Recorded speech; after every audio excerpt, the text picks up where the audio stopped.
Jones on a keeper. Out over the 40 to midfield. Matt Jones may take it to the house. And the dunk. 3-2 pitch. He struck him out. Got him looking. Hagen Smith has tied the school record with 17 strikeouts, but he's done it in 6 dominating innings.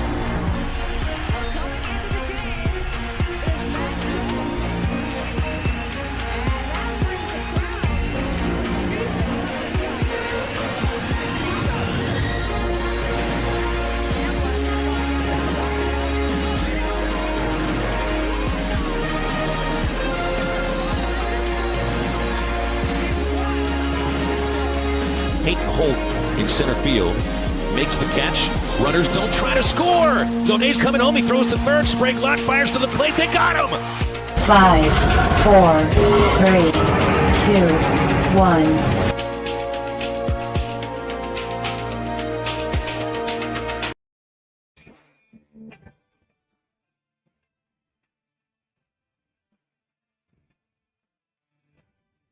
Good morning. How you doing? Happy Wednesday. It's a beautiful day to be with you here on Halftime.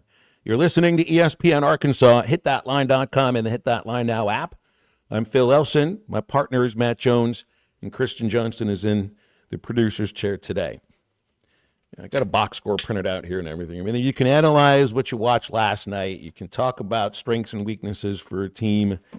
You can look ahead and hope that there's a certain amount of wins there to make it to an NCAA tournament, but I'm kind of over that, at least for the time being. And I just wonder, what the heck has happened? How could this have actually happened?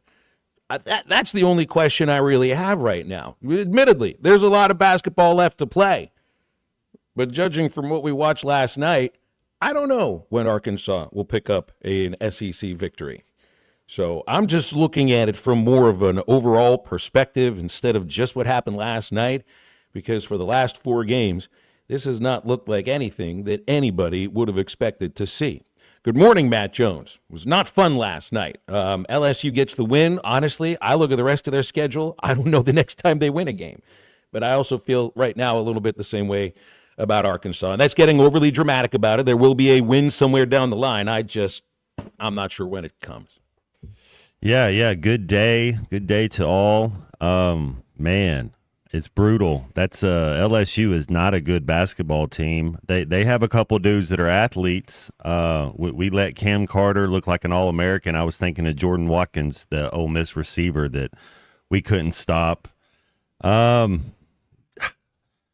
There's really, man, Mama told me that if you can't say anything nice, don't say nothing at all. I don't have a whole lot of Jonas Aidoo, he's had his best 2 games the last 2 games, so there's a positive. Thero and Wagner, they're just not efficient enough. I mean, they're so athletic and they're amazing basketball. They're just not efficient. You got to be more efficient than what they're being. Big Z's not healthy. Brazil's playing his best ball too. I think the last couple games, Janelle Davis maybe's over the hump. Is that 3 things we can maybe look at? I'm searching, Phil.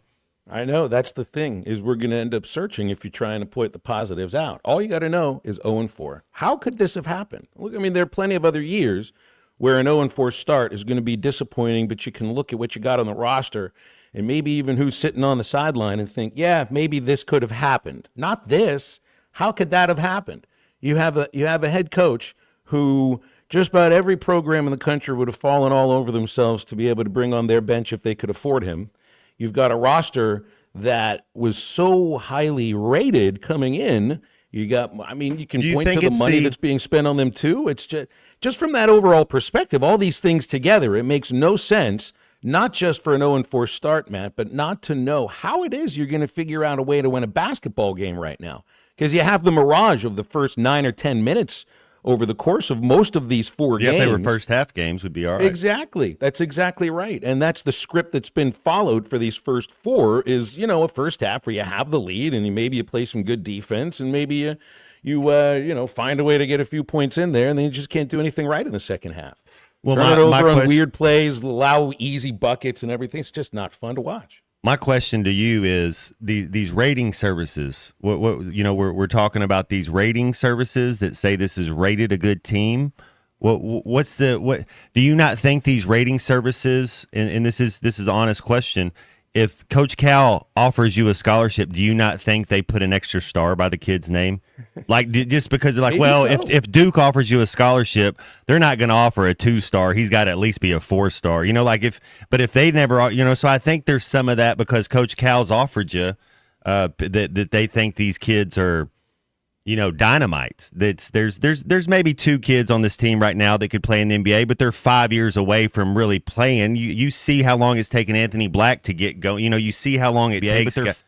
It's almost like a baseball deal where you got to go to the minor leagues for a second. You see how long it takes for them to get going, which is part of the journey.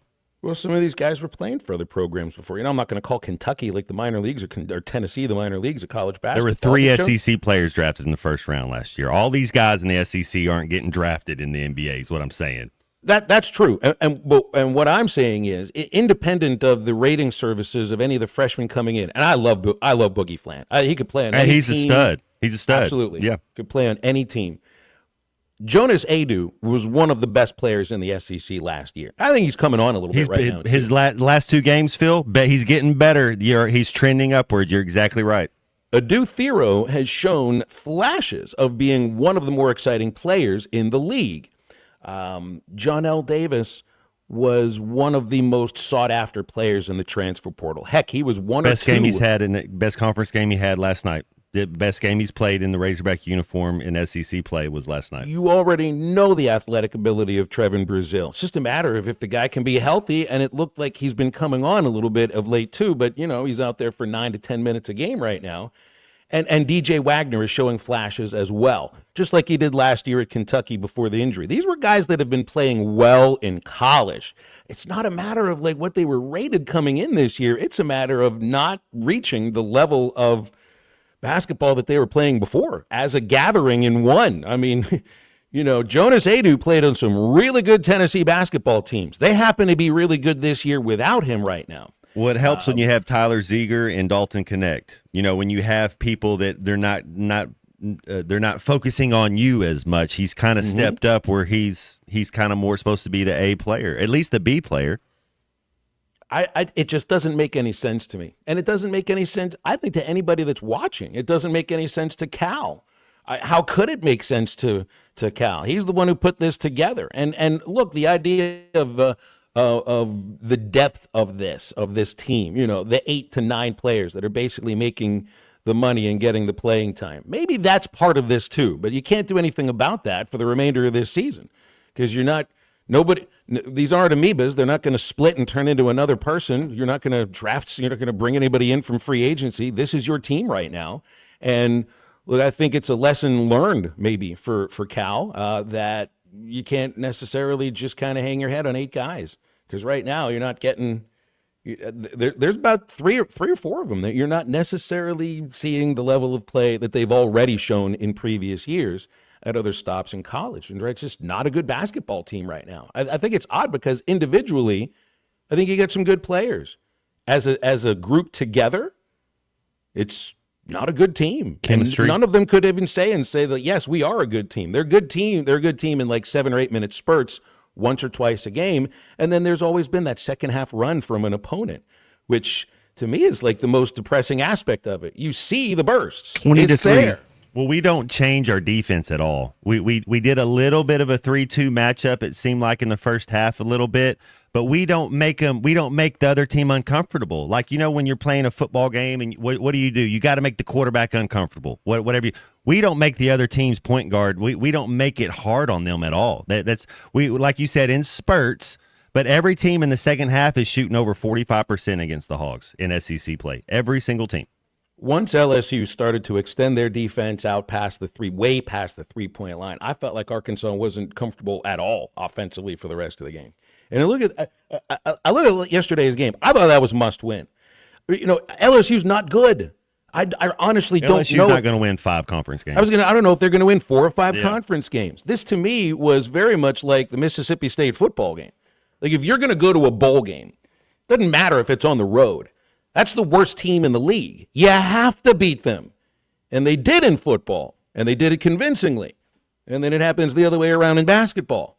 And it actually happened somewhat convincingly too. I mean, you're down, 9 points in the second half to a team that you were up by 12. Just amazing swings, and I did not see that one coming. I don't know a lot of people that saw that one coming, but the thing that nobody saw, even the most skeptical Kentucky fan in the world looking down their nose at Arkansas, would not have seen an 0-4 start, which includes a road loss against LSU. And I guess part of the question would be, get a question on the text line right here, Matt. Travis wonders, are we going to win 4 or 5 conference games? And from what you're watching now and knowing what's on the schedule coming up and what you let go by in this last game against LSU, a bad LSU team, I can't convincingly answer yes at this very moment because I'm in the mode of see it when you believe it. Or believe it when you see it. Maybe it's one in front of the other. I got to get my words in proper order, I think. So that's kind of where you start today. I mean, I'm losing a little hope on the idea of basketball actually being entertaining and something that you want to watch for the time being. Because just before we got on the air today, about an hour before, Dave Van Horn had his pre-workout or practice press conference.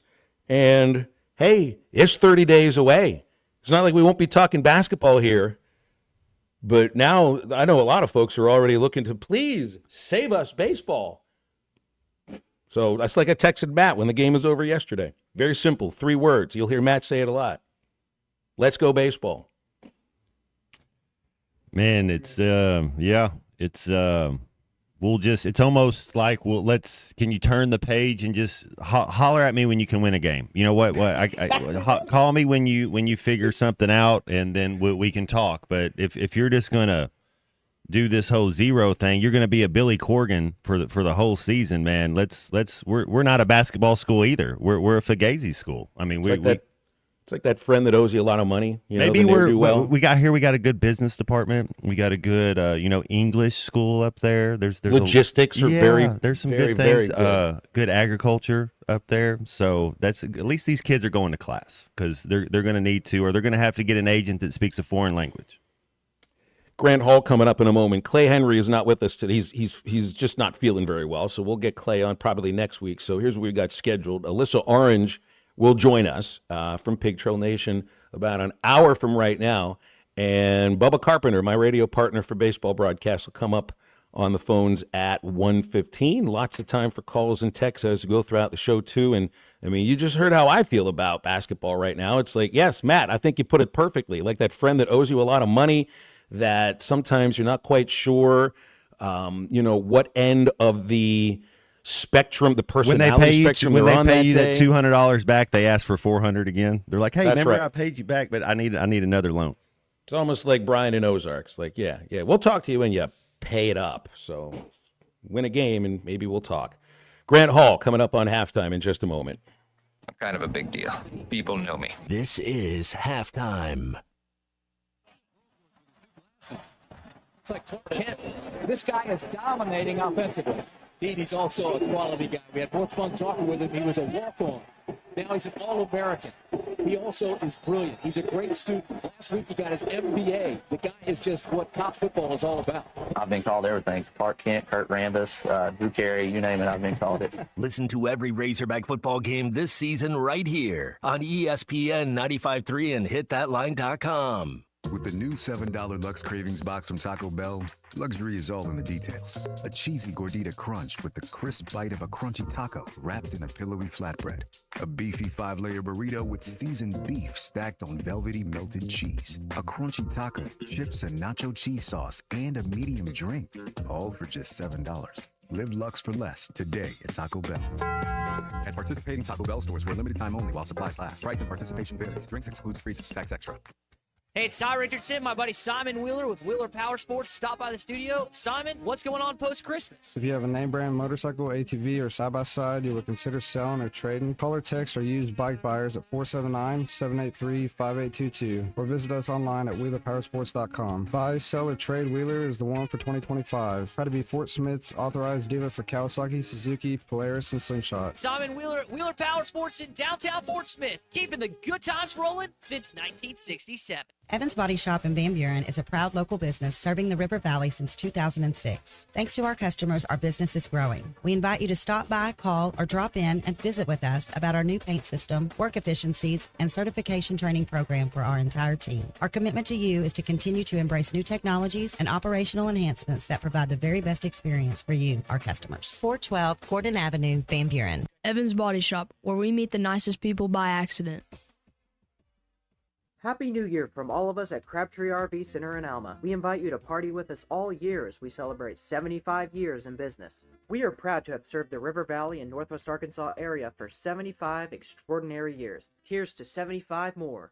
Happy New Year from all of us at Crabtree RV Center in Alma. We invite you to party with us all year as we celebrate 75 years in business. We are proud to have served the River Valley and Northwest Arkansas area for 75 extraordinary years. Here's to 75 more. Transform your yard work game with Ego, the #1 rated brand in cordless outdoor power. Experts and nearly 200,000 homeowners rave about Ego's performance. Gas power without the noise, fuss, or fumes. Their patented 56-volt ARC lithium battery delivers top-notch torque and fits all 90-plus Ego tools. Power through yard work and tailgates with the same battery. Plus, enjoy Ego innovations like the first fold-flat lawnmower and weatherproof equipment. Discover more at egopowerplus.com. Hey, Ty Richardson for Papa's Pub and Pizzeria. The best darn pizza in Fort Smith, perhaps the world. Rachel's at Papa's right now. Rachel, what do you think? Papa's Pub and Pizzeria. The best darn pizza in Fort Smith, perhaps the world. You can check out their menu at papaspub.com. Cricket, how about you? Papa's Pub and Pizzeria. The best darn pizza in Fort Smith, perhaps the world. Come on by and see us at Papa's Pub and Pizzeria, 508 Garrison Avenue in downtown Fort Smith. Up to $10,000 off or $7,000 off and 0% financing on select 2024 GMC Sierras at Harry Robinson Buick GMC. The 24 GMC Sierra will conquer the road with confidence. Up to $10,000 off or take $7,000 in discounts and 0% financing with approved credit. Harry Robinson Buick GMC. We are professional grade. Harry Robinson Buick GMC. Exit 11 off of I-540 in Fort Smith. The Hit That Line Now app is ready for you to download from the Apple and Google Play stores. Sponsored by Taco Bell. Live Moss.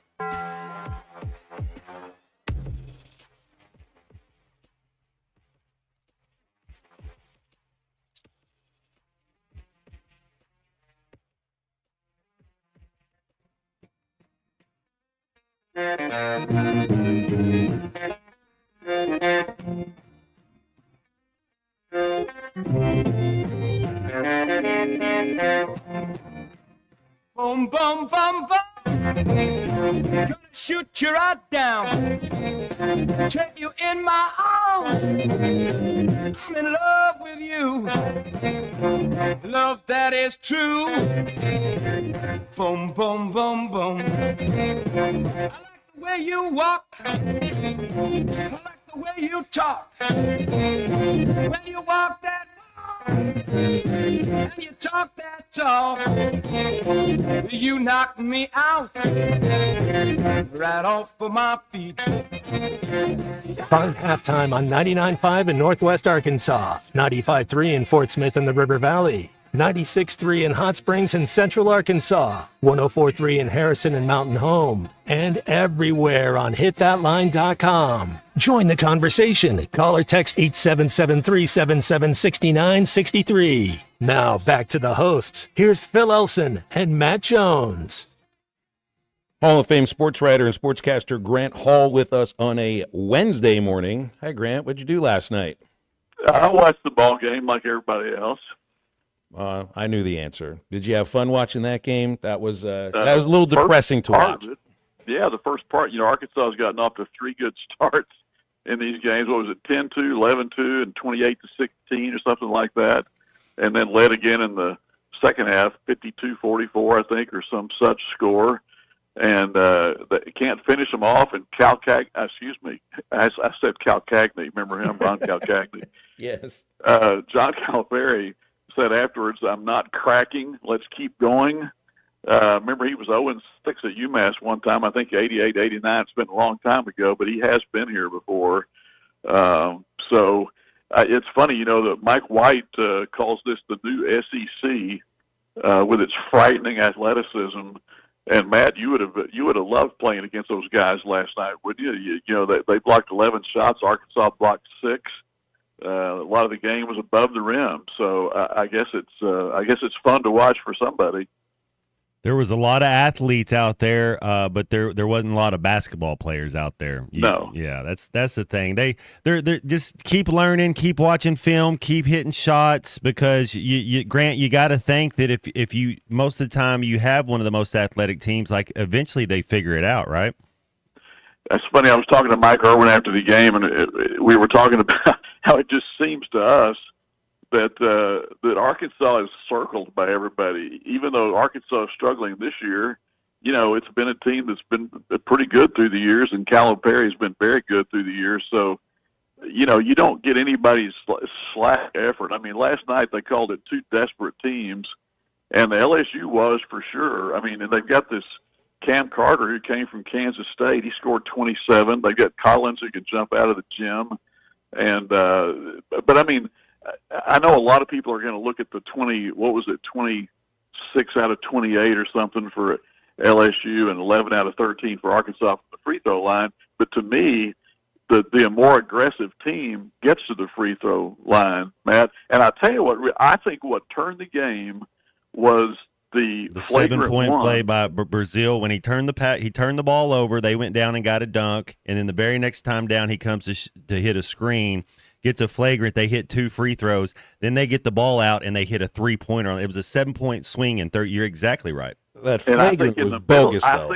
I think the yes. flagrant foul, in the sense that you would have thought that would have fired Arkansas up and made them mad, and instead it seemed to have the opposite effect. I think it fired LSU up, and Arkansas shrunk from it a little bit.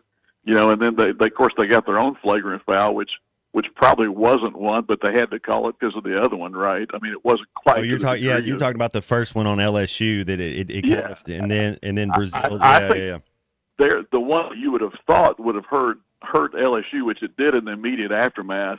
But I think from that moment on, they just seemed to be the more aggressive team, and of course their fans got into it. When you were up 28-16, you had a chance to control the game and keep the fans out of it, and instead the opposite happened. Why does it seem like Boogie, it's almost like a quarterback when a team's down like 13 and it's, there's 6 minutes to go in the fourth quarter, and he takes them down and drive. He takes them on a 70-yard drive and scores and looks great.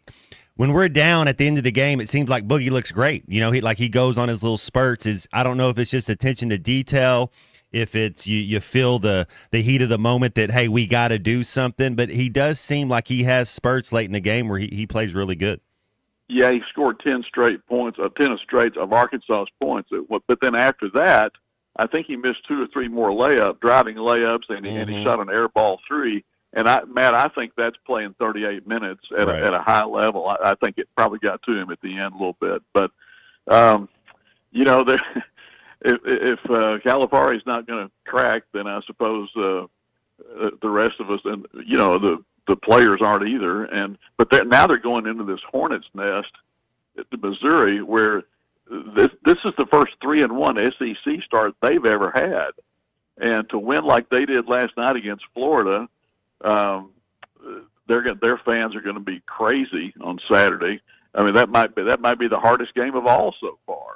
So this to me, what I'm saying here is not all on Calipari, because players have to be responsible for the way that they play too. But when the coach says, I'm not going to crack, and it's 4 games into their conference schedule, I mean, that doesn't necessarily portray the steadiest locker room. And I don't blame him for saying that, because I think they're in their own feels a little bit about the way that this team has started. Now, look, Grant, you pay as close attention to women's basketball as anybody else in the media. The women's basketball team right now has the reputation of a team that may end up finishing dead last in the SEC with no money for NIL. They have a conference win on the road. This men's team is a completely different thing. They know the expectations at them. They're 0-4. So I think they're in their own thoughts a little bit.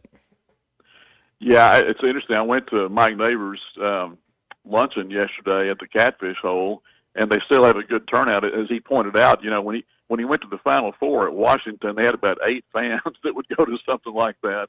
And, the fans stayed with him, and they did have that big win at Auburn. But he thinks long-term help is on the way in the form of April the 7th. They're going to pass this revenue sharing things. It's going to pass. And then you right now, you talk about the wild, wild West. I mean, Tennessee has, I think, $2.6 billion to spend for women's basketball on the players. LSU 2.4. Arkansas's got maybe 1% maybe of that, and that's why you saw 5 kids or so leave last year. I think Spencer may be getting $160,000 or something like that. These are just from reports, But like at Tennessee, well, that kind of money, most people aren't going to turn that down. It's interesting, he said that Izzy Higginbottom was the one player who never asked about money, never asked one thing about money, and here she is leading the country in number of points scored, I think, the last time I looked. So,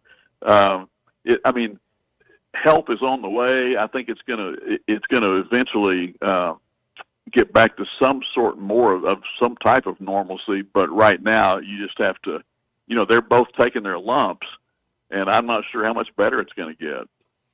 Grant, we won't get to talk to you Monday night, big time game. Any way you see Ohio State fumbling the ball?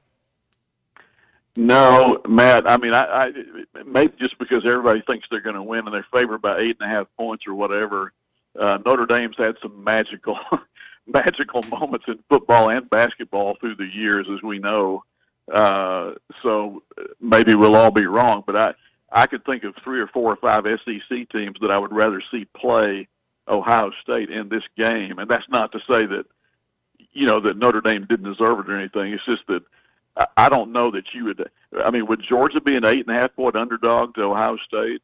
Would Alabama be? Would Mrs. Ole Miss be? What do you think, Matt?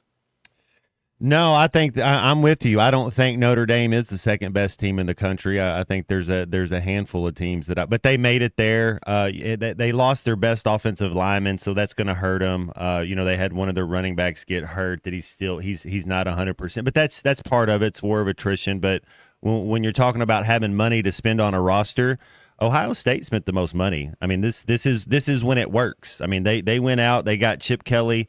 They went out and got Will Howard, who's all he's done is win. I think he won back-to-back Big 12s at Kansas State. So they went out and got Junkins, and you got two running backs. Then you got those. I mean, there's just so much talent on that. Ohio Downs, there's safety. He's going to be a first-round pick.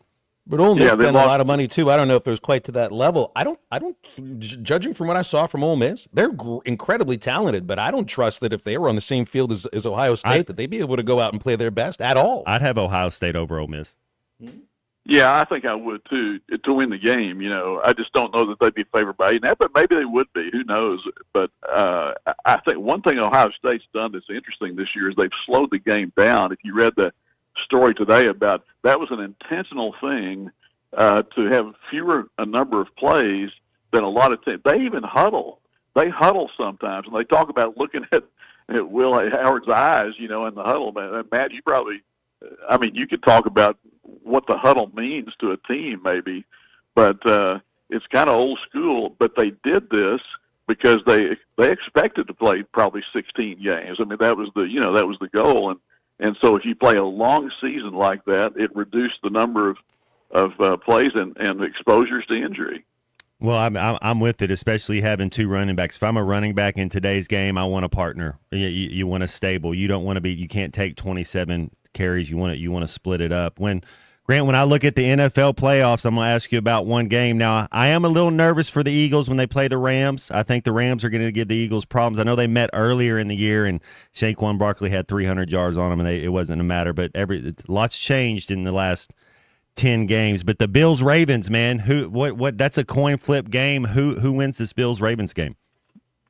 Man, that's a great question. I don't know who's favored in the game. Do you know what's the? I think it's the what I'm seeing on the ESPN. It's Pick'em game. It's Baltimore 1 right now. Yeah, it's a Pick'em. I would probably have to go Baltimore on that one. You know, just the combination of quarterback and run. I mean, that's pretty strong. So, but I mean, I wouldn't have a whole lot of confidence in it. And I still like Detroit a lot. Philadelphia, because Hurts is a little bit still. I think he's about a half step slow. Do you see that, Matt? I mean, but they should still be tough. And of course, Kansas City's kind of the unknown quantity with all these close wins. I mean, they're a known quantity, obviously, but this year, are they really as good as some of their other years? I still just believe it when I see it. If anybody goes into that stadium and wins a game, Grant, I think you might have been on the Dave. I'm probably sure you were on the Dave Van Horn Zoom at 10 o'clock 90 minutes ago. We are 30 days out from opening day against Washington State. Just give me a thought on Arkansas baseball. Anywhere you want to take it. Well, I like the fact. I mean, this week we saw them jump to number 5 was it Division I D1 baseball, and I think they're 4 in perfect game recruiting assessment. You know, I think they're very well fixed again. And what I mean, the SEC is just as tough in baseball as it is in these other sports. Now, I know this is an all-time tough basketball league this year, but to have won that thing 3 times as Dave Van Horn has, I think they're going to be good. I mean, they're always good, you know, but I think maybe good to get to Omaha. Do you agree, Phil, or have you seen enough of them yet to have an opinion? Well, I mean, I watched a few of the scrimmages in the fall. From what I know about this team, yes, I think this team has everything that it takes to get to the Final 8, maybe even a little better than the Final 8. But you know what? That'll be, I'd say we'd worry about that in June, but I know what this is like. As soon as the team starts winning games, it'd be like, all right, we'll see what happens in June. So I guess we'll have to see then. Grant, always appreciate you hopping on. Okay, thanks, guys. See you. You got it. It's Grant Hall with us on Wednesdays here on Halftime, 877-377-6963, if you want to get with us on that. Yeah, I think the pitching staff, Dave said he thinks is maybe the deepest pitching staff he's ever had. I think that was said last year about the same time, proved not to be true. I do see evidence of potentially that, but again, you got to start seeing it to believe it rather than just what you hear. You can hear about amazing specials at Fish City Grill in Rogers and then put it into action and go get them. Yellowfin tuna tacos, grilled to perfection with avocado sauce and smoky pico de gallo comes with jalapeno rice. Grilled barramundi special coming with crawfish tails and cream, crispy okra, and it's served on fluffy cornbread. That's this month in Fish City Grill in Rogers, South Bellevue Road.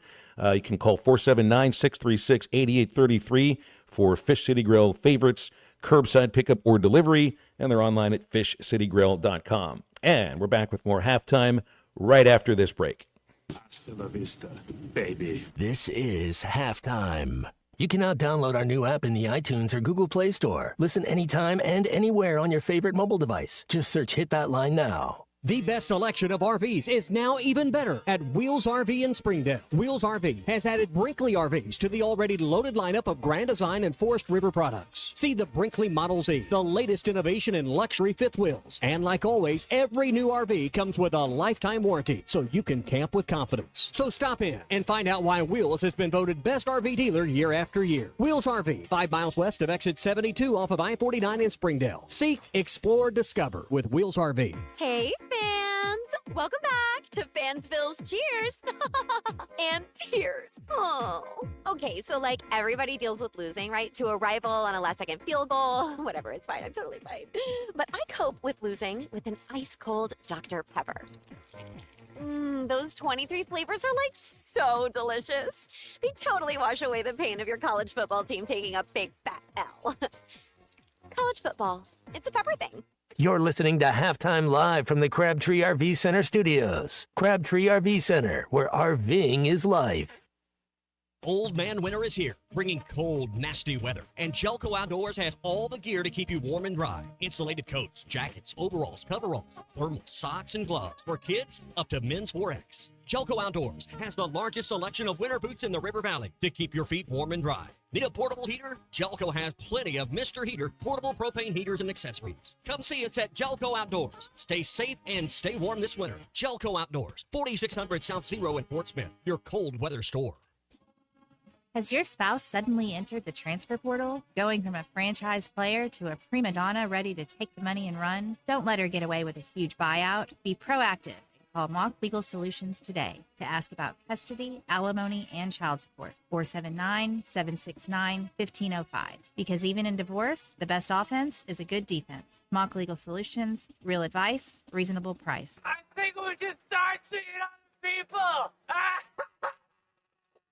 Watch every Hog game this season at Joe's Grill and Cantina, your home for half-price apps and taps during every Hog game. With TVs all around the restaurant, you'll have a front row seat for all the action. Half-price appetizers like Joe's Sampler Platter, Ballpark Nachos, 10-layer dip, brisket nachos, and Mexican pizza. And ask about Joe's tailgate packages to make your football experience even better in the comfort of your home. Half-price apps and taps for every Hog game at Joe's Grill and Cantina, 3400 South 74th Street, across from Harps. Dozy Place has now been serving award-winning steaks for over 20 years. Celebrate your special birthday, holiday, person, or just because at Dozy Place. Start with delicious appetizers and your choice of drinks from the largest selection of wines, beer, and liquor in the River Valley. Dozy Place is open Tuesday through Thursday 5 till 9 and Friday and Saturday 5 till 10. Reservations are recommended, so call 784-9111. 784-9111 for Dozy Place, 422 North 3rd Street, Fort Smith.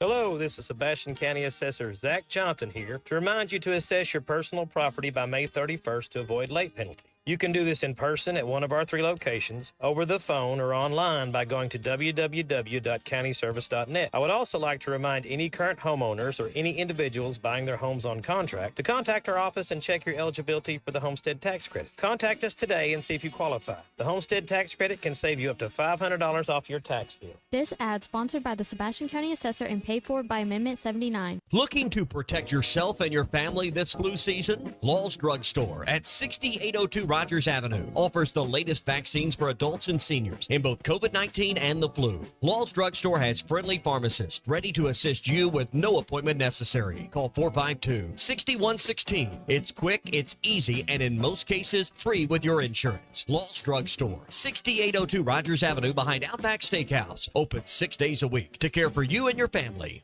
Your home for every Razorback football, basketball, and baseball game. ESPN 95.3.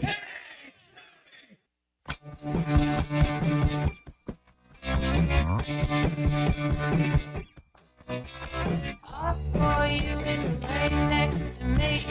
You were too free fire, then switched to red.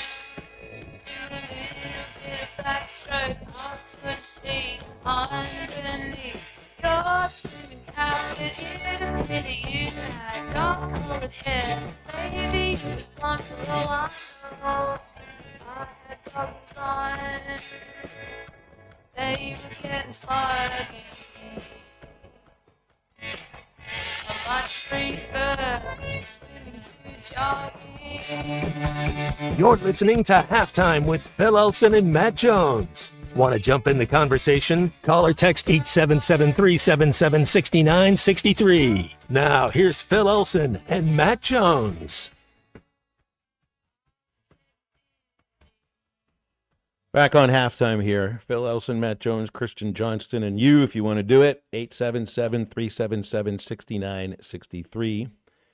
Just looking through some of these texts about Arkansas basketball. We'll just start here. Carl from Fayetteville wonders why Carter Knox is still starting and not playing well. He did start yesterday against LSU, 11 minutes, just 2 points, 1 of 6 shooting, rebounded well. And Knox is he started all 4 games and is averaging just 4 points, not shooting well. So maybe that's an aspect to change, at least in the lineup. You put Brazil maybe at that position, maybe Richmond at that position. That's another freshman, though. I wonder about Brazil maybe getting a few more minutes, just because In the time that he's out there, he's been productive. I think there's been a minus next to his name as well. So these things end up going together. Playing time and the plus minus will end up going together. Bill Van Buren, go ahead. Sorry. Well, you got.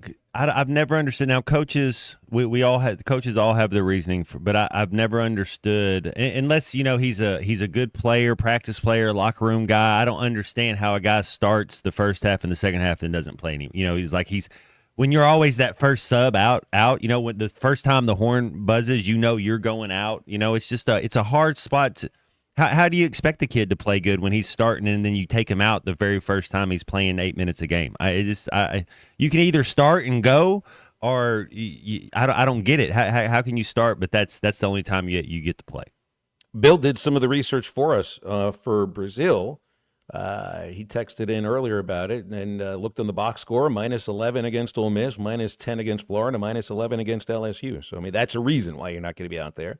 And it's the same idea with Big Z. If you're just looking at the statistics in terms of points and blocks and rebounds and extrapolate it out to 40 minutes, he looks like a productive player. But if you're looking at what he's actually done in terms of the plus minus, I think he's played, what would it have been yesterday? He played 7 minutes yesterday.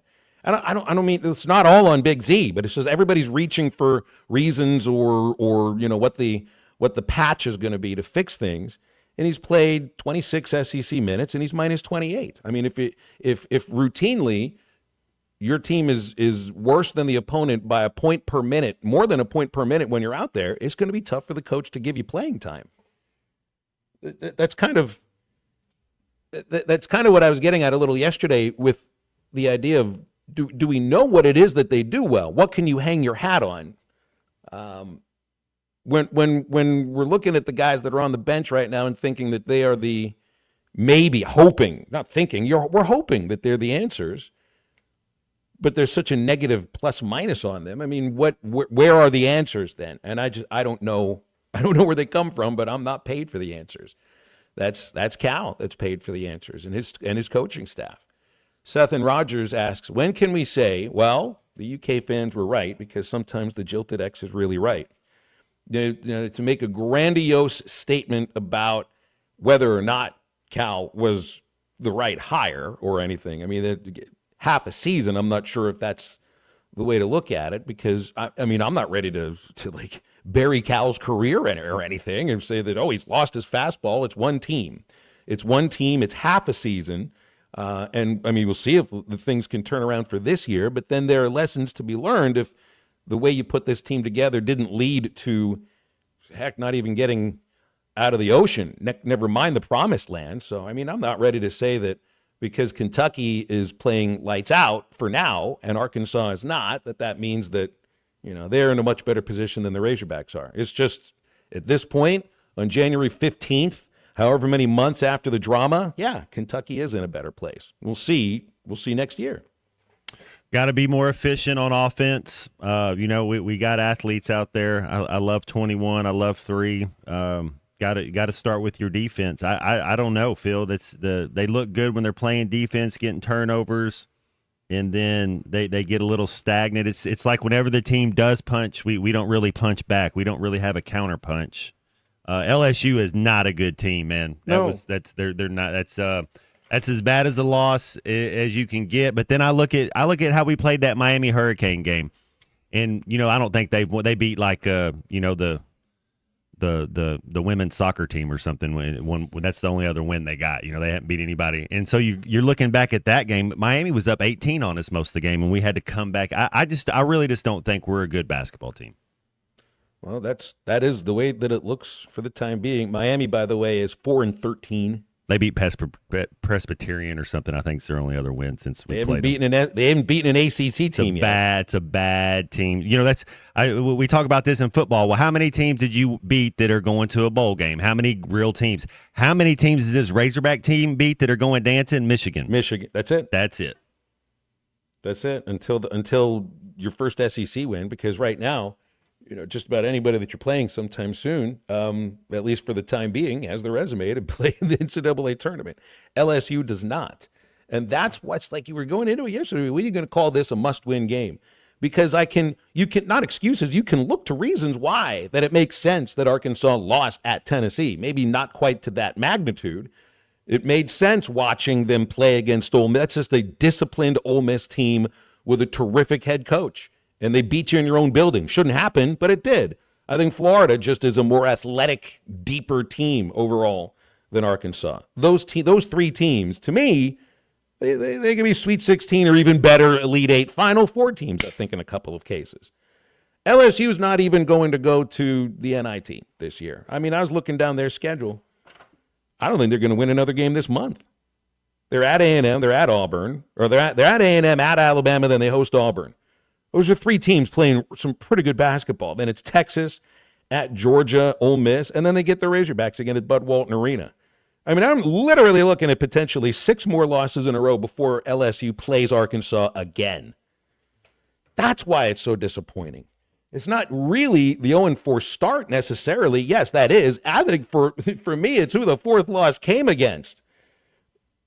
But I didn't watch that game thinking, man, if LSU does this and that, they can make some noise. Not this year. A couple of guys that played really well. Otherwise, I just wasn't really impressed with LSU. 877-377-6963 to get with this here. So, you got Mizzou coming up on Saturday.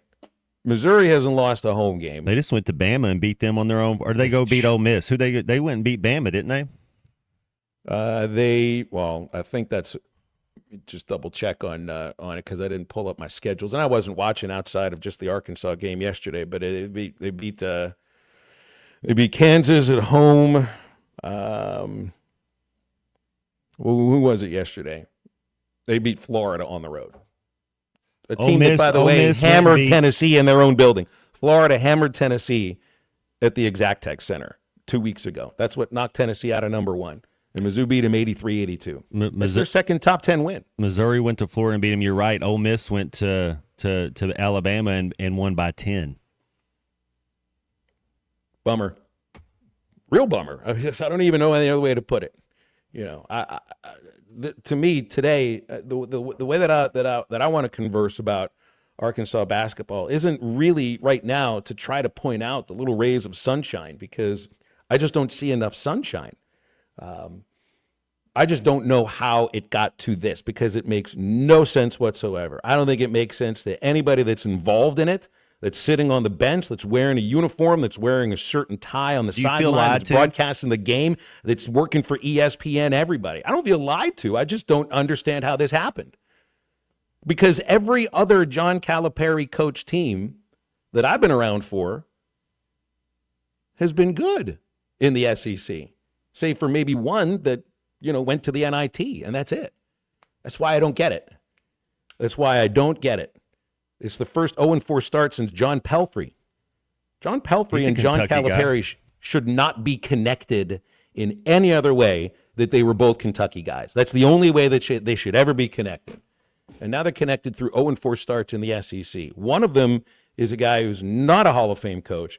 The other guy is a Hall of Fame coach and ends up here in what was believed to be his last stop, and he's got one of the most convexing situations of his entire career right there in both of his hands.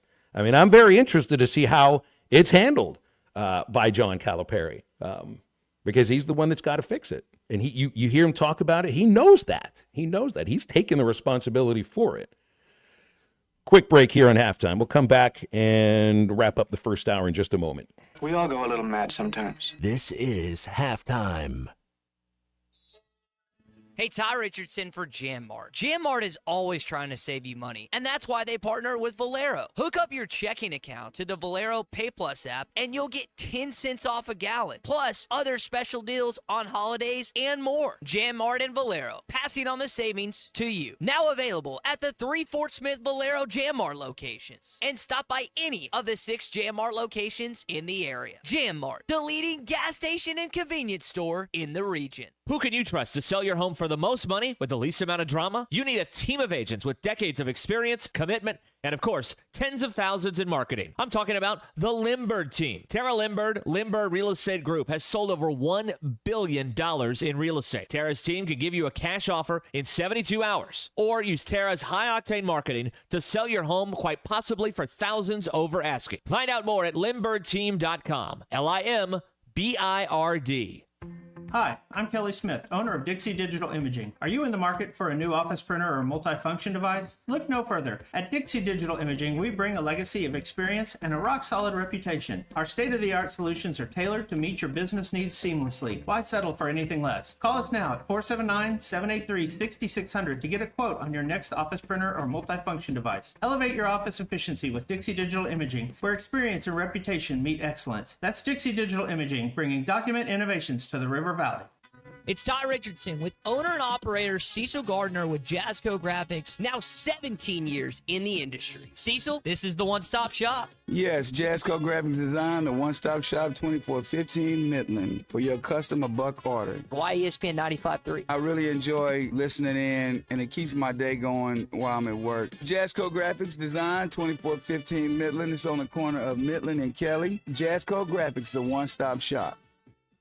Walk-Ons is always a win, whether it's for a post-game celebration, drinks with the crew, or an easy weeknight dinner. Walk-Ons has you covered. Scratch-made dishes, wall-to-wall TVs, craft beers and cocktails. Dig into their mouth-watering menu items like po' boys, gumbo, and voodoo shrimp, plus fan favorites like juicy burgers and fresh salads. Find your nearest location in Rogers, Fayetteville, Fort Smith, Conway, and Little Rock, or order online or in the app. Walk-On Sports Bistro for the win. Hey, Ty Richardson here at First Financial Mortgage. My mortgage lender, Ethan Adamson. Ethan, congratulations. Over 300 five-star reviews. Yeah, Ty, we pride ourselves on delivering a five-star service during the entire mortgage process. What sets you apart from everyone else? I think communication, how quickly we work, we get you closed on time or early. Call 479-782-9300. Weekdays 8 to 5, ffb1.com. First Financial Mortgage, in the business of you, equal housing lender. Whether it's torque, horsepower, or just extreme work, diesel trucks do their job. But when your diesel truck needs maintenance or repair, it's time to head to Extreme Diesel. Everything from standard maintenance to extreme repairs, including injector testing. Extreme Diesel delivers. They have the tools and service for your Cummins, Duramax, or Power Stroke. You trust your truck to deliver on your needs, and you can trust your truck at Extreme Diesel. 6630 Alma Highway between Van Buren and Alma. Check them out on Facebook or give them a call at 651-3363. They're bilingual, now offering CP4 solutions for both Chevy and Ford. Hey, Ty Richardson for A Cut Above Lawn and Landscaping. Does your yard need to be serviced in the fall and winter months? Of course. A Cut Above is with you every step of the way. Whether it's commercial or residential, A Cut Above can handle all your needs. Tree service, stump grinding, brush hog, full landscaping. Plus, A Cut Above can take care of all your leaf removal. Call or text today at 479-719-5605. That's A Cut Above, 719-5605. Your home for every Razorback football, basketball, and baseball game. ESPN 95.3.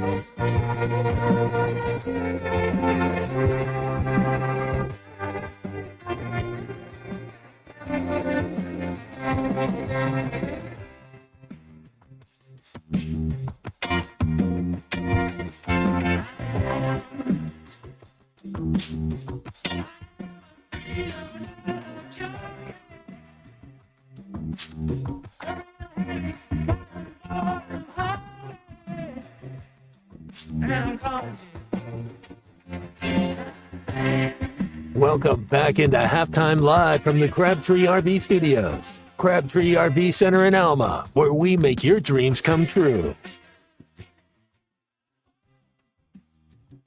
Happy National Hat Day. Actually works for me pretty well because I can't tell you how many times I ended up getting a baseball cap for a birthday gift, and yesterday was the birthday. No caps for the gifts, but it's worth saying that Matt Jones is wearing a hat that I don't know if they'll give this away 2 weeks from today, but 2 months from today is St. Patrick's Day. He's got the green Arkansas baseball cap. Celebrate the entire catalog. I don't know. Hat days every day. No kidding. Okay, it's exactly right. I thought it's like we have Bosses Day in this country. Mm-hmm. Like every day is Bosses Day. Let's be honest about this. We don't need a day to single out the person that you work for and signs your paychecks and that actually has a lot of control over your life. That person does not need to be celebrated because every day is that person's day. Hat Day is the same thing, especially for people like me and Matt. And does Unit wear, is he C-cap sometimes, or is just every once in a while he let the locks flow? I got 20 of my favorite hats out here right now. I actually put them out. Put them all out here. Got a Henderson Reddy's hat, got a Travelers hat they used to have a logo. The Travelers had a logo with General Robert E. Lee riding on the horse jumping through the A. Haven't worn that one in a long time, but I do have it out here. I've got a Swingin' Ribby hat. I got another Swingin' Ribby hat, another Arkansas baseball hat, a side running Razorback hat. Got a Martini hat, Martini Truckers hat. These two things do not necessarily have to go together. White River Trading Company hat that I think our friend Philip Rice gave us. Here's the sweatiest hat. I got two of the sweatiest hats you've ever seen in the world. I mean, these Those ones are the lawn mowing hats. These were running hats for a while, but yeah, the sweat stains are impressive. I mean, I could salt the sea with all of this. Just throw it into a pool. I got a Steelers hat. My favorite place for the basketball and baseball teams to fly into is Baton Rouge. They have a bar in the FBO. Just you don't have to pay for anything. Haven't done that in a while, like because we usually just kind of ride out. But I thought that was really cool. It's very Louisiana. You don't even have to put the tape. You don't have to put they don't have tape or the straws for you. You're just, I guess, supposed to finish the drink there. I got a Canada hat. Got another Razorback hat, and then I have a Wichita Expos hat, which is the old Expos logo turned upside down. Isn't that one cool? That's sharp. I like. We don't have enough red, white, and blue hats. Yeah, that one looks good. I put them all out on display. Oh, and then I have the bases loaded beer hats. Get two of them out here. That's 22 hats. Got way too many of these things, and I used to have more. So yes, every day is National Hat Day. And we'll come back into the second hour with more halftime, so stay with us.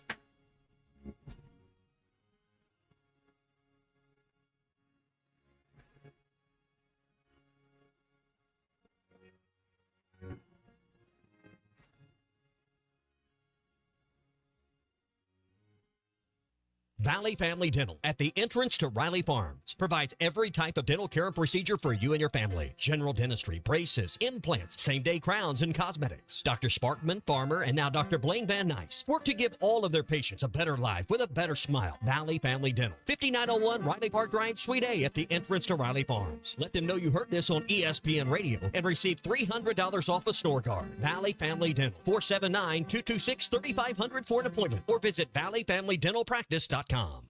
This is Coke Zero Sugar. Could I be the best Coke ever? Try and taste with your ears. Hear those bubbles? Imagine them tingling on your tongue. Fizzy deliciousness. Listen to that cascading liquid. A mouth-watering waterfall. Irresistibly tasty. Zero sugar. Crisp, refreshing, and ice cold. Is Coke Zero Sugar the best Coke ever? Try and decide. Are you an angler having trouble finding all the bait, tackle, and more for your fishing needs? Make a Wake Bait and Tackle, now located in Fort Smith next to Witts Marine on North 11th Street, is your place. Make a Wake Bait and Tackle also has the largest selection of plastics in the River Valley. Reactor Innovation, Bobby Garland, Zoom, Mega Bass, and more. Check out the Daiwa Rod and Reels. Make a Wake Bait and Tackle, 803 North 11th Street in Fort Smith, 479-926-9320. Also get your rod and reels repaired. Come see us next to Witts Marine at Make a Wake Bait and Tackle. Listen up, crappie anglers. When it comes to crappie fishing, there's only one Baby Shad. The original Baby Shad, crappie fishing's #1 selling bait. Featuring a sleek back, streamlined belly, and quivering tail, that bait just won't stop moving, no matter the temps, no matter the conditions.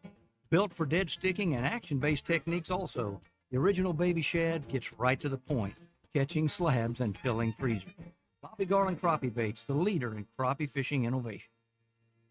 Harry Robinson Salisal Ford wants to buy or trade for your vehicle today, and they will give you top dollar. Pre-owned car values are at historic all-time highs, and your car today is worth more than it ever will be again. If you are driving a 2013 model or newer with 120,000 miles or less, bring it to Harry Robinson Salisal Ford, and they'll give you more than any other dealer. Even if you don't want to buy a new car, they'll still buy yours. Harry Robinson Salisal Ford, 1 mile south of exit 308 off I-40 in Salisal.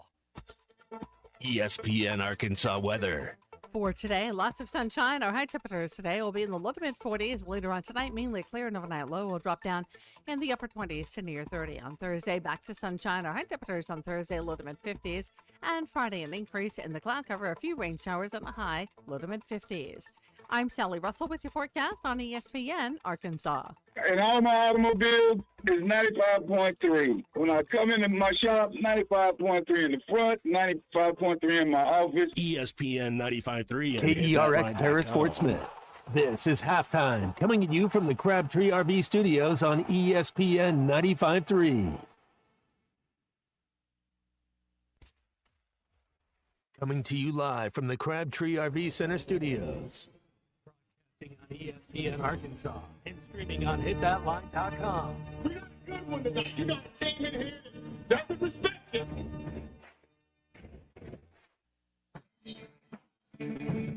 Ask me if I'm all right. What can't they dominate? And we not doing it. We're going to go get one and celebrate on somebody else's field. Yeah.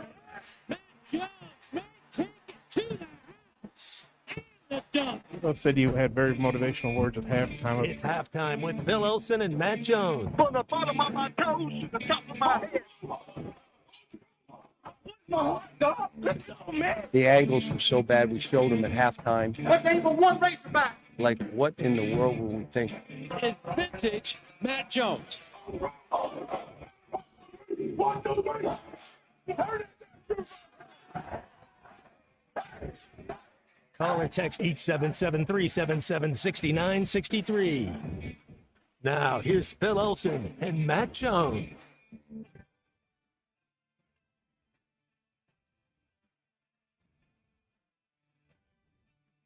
Back on Halftime, we welcome you back in here for our second hour. Phil Elson, Matt Jones, Christian Johnston producing. It's ESPN Arkansas, hitthatline.com, and the Hit That Line Now app.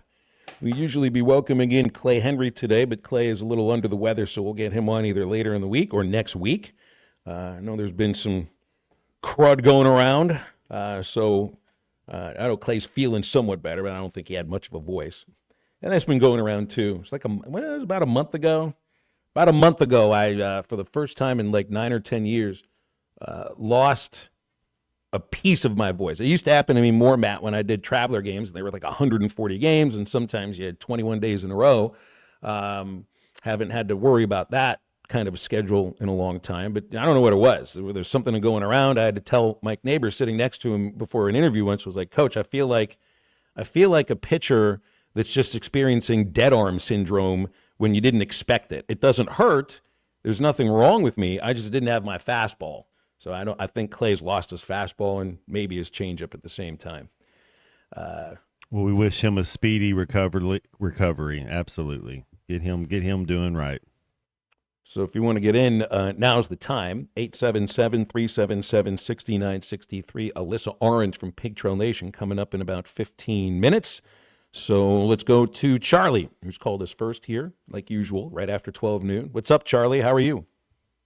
See, Phil, I'm doing great. Everything is great. How's everybody going over there? Phil, I really apologize. I texted it in later yesterday. I did not wish you happy birthday. I've already done 50 push-ups. How much more do you want? We don't need it. You were punished last week for throwing the word plethora in one of your phone calls. We don't need it. You're fine, Charlie. Listen to B-Day. I mean, I know we're not married or anything, but come on, man. I mean, sorry, singing it. I want to talk about for tax purposes. Right, yes, only for tax purposes.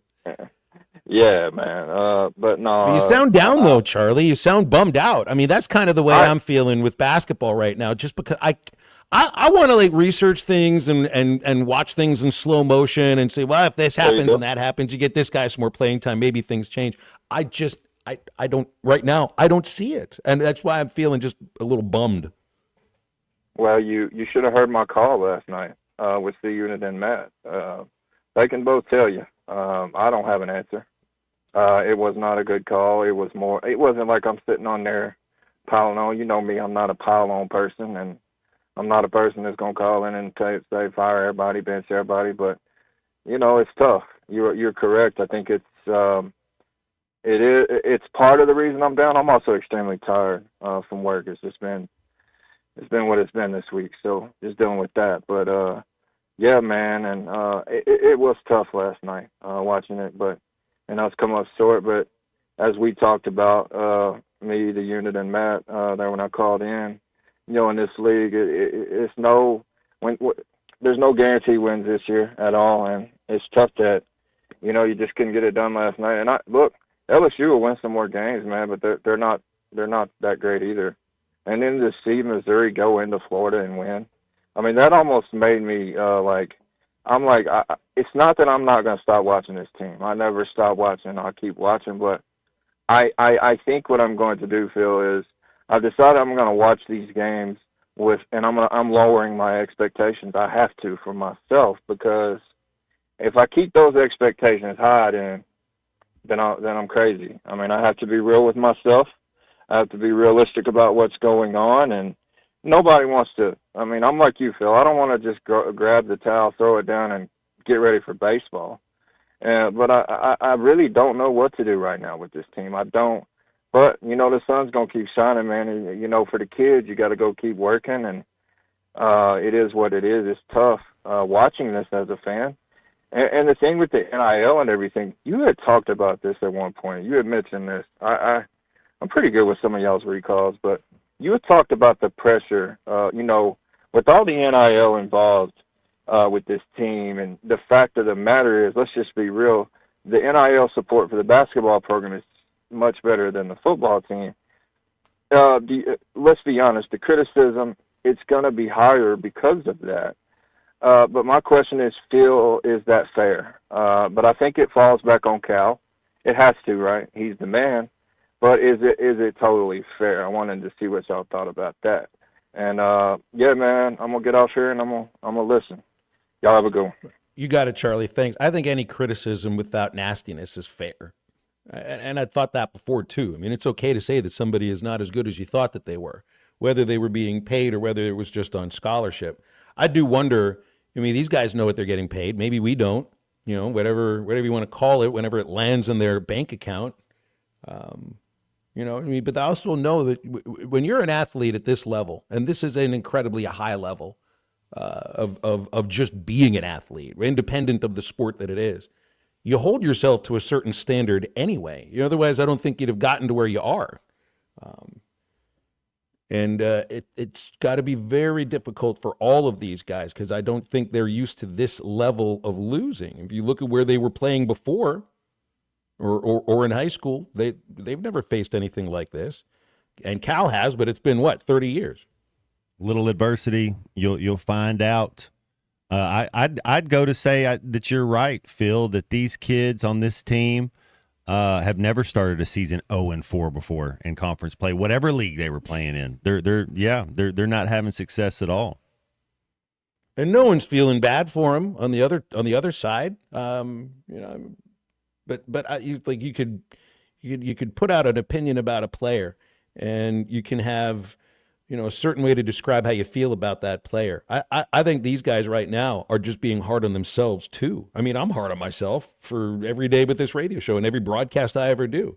I can pick myself apart even in days where the radio show might have been an award winner. But with these guys, I mean, I don't even imagine what their thought process is like right now. What that the earworm that you can't get out of your head. I mean, it's like the yips. Like you can't get out of your own way because every thought is about the last failure that you experienced. I said this yesterday. It starts with one. You got to find a way to win one and get something going, because each time you lose, it just kind of the monkey's on your back a little bit. Here's Dawson, who's called us from Rogers. Hey, Dawson, appreciate you calling. What's going on? Yes, sir. How y'all doing today? Great, thank you.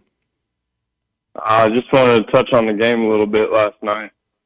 Man, Go for it. disappointing after a rough football season, walking into this 0-3 start, or 0-4 now, isn't it?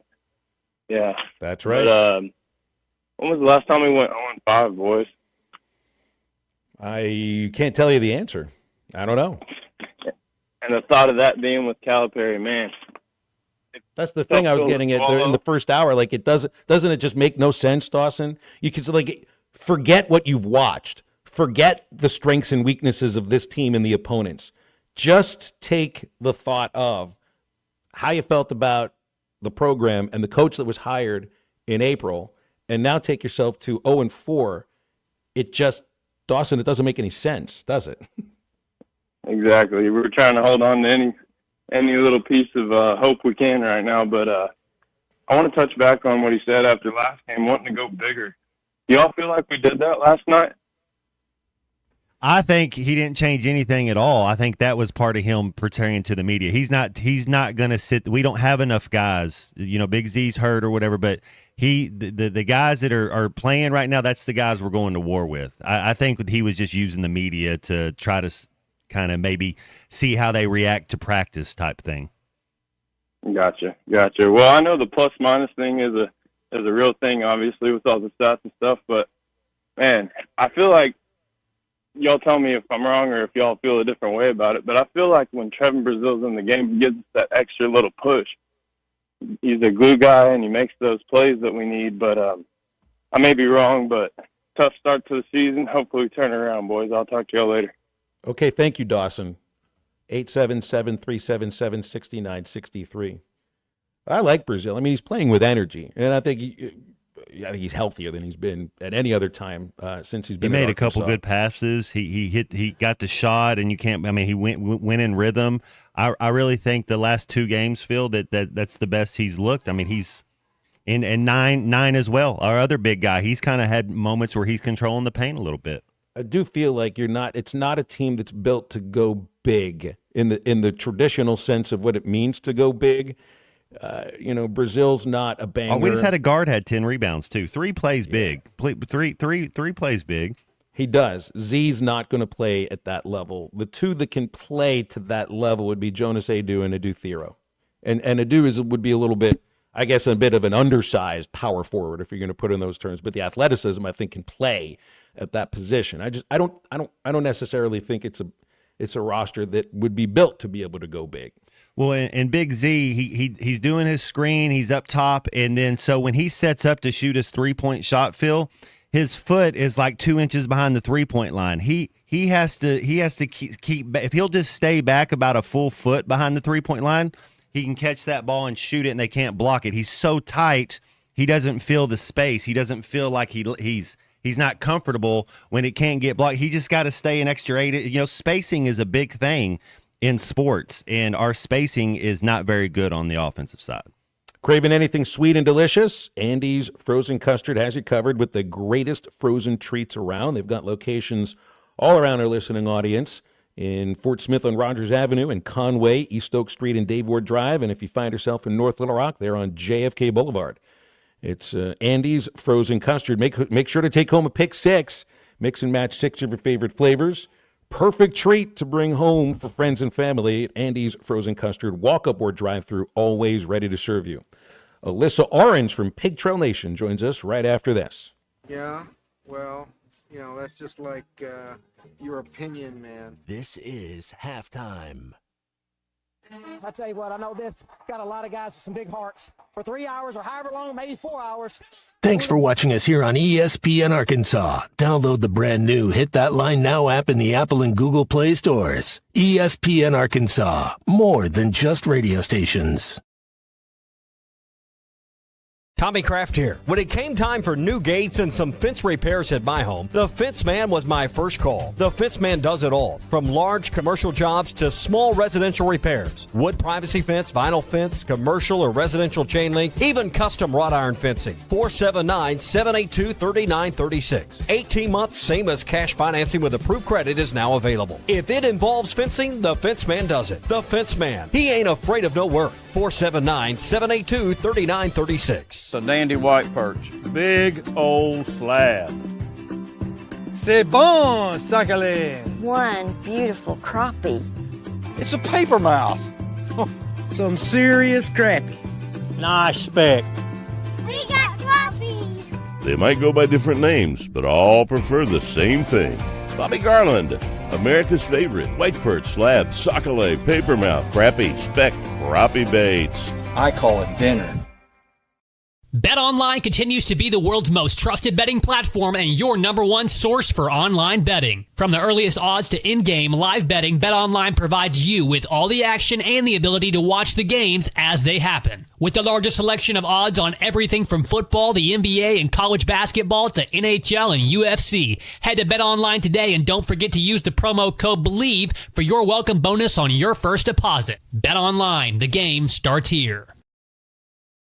Hey everybody, this is Tyson Van. Dad, tell everyone about your job at Mike Jr.'s Mobile Wash. Power washing, son. I've been working in the business for over 15 years, all over the River Valley and Northwest Arkansas, residential or commercial. At Mike Jr.'s Mobile Wash, our cleaning services include exterior home, fence, driveways, walkways, gutters, pool deck cleansing, and more. Call my dad at 479-763-5561. Mike Jr.'s Mobile Wash. One call, cleans it all. With the new Lux Cravings box from Taco Bell, $7 goes a long way. A cheesy gordita crunch stacked with layers of luxury. A Doritos Locos Tacos, extravagantly crispy. A beefy 5-layer burrito overflowing with cheesy indulgence. It's all you want and more. For less. The new $7 Lux Cravings box from Taco Bell. It's Lux for less. Thanks for Elite Wellness and Aesthetics. Call 479-242-9355 for your appointment or visit FortSmithElite.com. Elite Wellness and Aesthetics, getting to know you inside and out. Before you buy that next car or truck, stop by Broadway Motors in Van Buren. The best of the best for 2 straight years. Michael and his team offer the best prices on the best quality pre-owned vehicles in the River Valley. They invite you to stop by and check it out for yourself. Or if you prefer to check out their inventory online or even do your financing online. Michael has built his reputation as a husband, father, and owner-operator since 2006. Broadway Motors, 806 Broadway in Van Buren, or online at BroadwayMotorsAR.com. Valley Family Dental, at the entrance to Riley Farms, provides every type of dental care and procedure for you and your family. General dentistry, braces, implants, same-day crowns, and cosmetics. Dr. Sparkman, Farmer, and now Dr. Blaine Van Nice work to give all of their patients a better life with a better smile. Valley Family Dental, 5901 Riley Park Drive, Suite A, at the entrance to Riley Farms. Let them know you heard this on ESPN Radio and receive $300 off a snore guard. Valley Family Dental, 479-226-3500 for an appointment or visit valleyfamilydentalpractice.com. The Hit That Line Now app is ready for you to download from the Apple and Google Play stores. Sponsored by Taco Bell. Live Moss.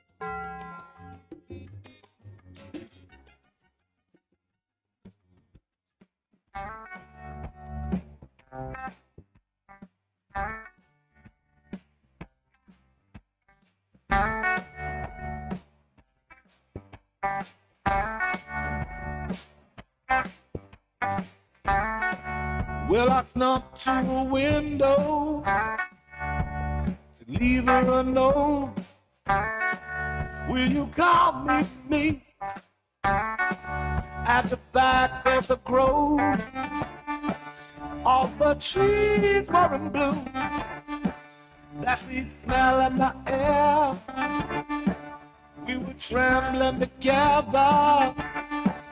We were young, we were scared, yeah. Make sure to follow Halftime on Twitter at HitThatLineAR and on Facebook and Instagram at HitThatLine. Call or text 877-377-6963. Now back to Halftime with Phil Elson and Matt Jones. Alyssa Orange couldn't be with us yesterday because she was hosting the women's basketball luncheon. So we got her today instead. I knew we'd lock you down somehow, Alyssa. How's it going today? You can't keep me away, guys. I'm sorry. Exactly. I know right. you guys tried. You just can't. No, we'd never try to keep you away anyway. Give me some thoughts on what you saw last night, and you know how your overall thought. Because I've been trying to come more from the 80,000 foot perspective, and That's a tough perspective. Yeah, obviously I think everyone's probably in agreement with the way that it started. It looked pretty good. And we're sitting here talking about a team that's still trying to find things offensively. And, it's hard when you got to count. Everything kind of has to be in sync. And every guy's got to be doing their job. And that's hard. It's even harder when you got to take it on the road and play against a team that is also looking for their first win in the SEC. So the way that things started, it was like, okay, I think maybe they've got it clicking. This rotation's kind of got it figured out. They look in sync, and then they lost that lead there at the end of the half, and then coming back out of the half, I think LSU just came out with the momentum. And I don't know if this team just still doesn't understand, or just haven't figured out how to play for 40 full minutes. But I think that's where my frustration lies. Is we see it, it's there. Where does it go? And then they can't get it back, and then they dig themselves into this hole, and then they start putting up bad shots and making bad decisions, and LSU takes advantage, just like every team is going to take advantage of that. And so that's where I am right now. And last week you guys asked me how I feel, and I was like, don't hit the panic button. They've got winnable games on the road at LSU in Missouri. But then you look at the fact that Missouri just went to Florida and beat Florida in their home building, and now Arkansas's got to go back to Columbia and try to beat Missouri. I don't feel very good anymore.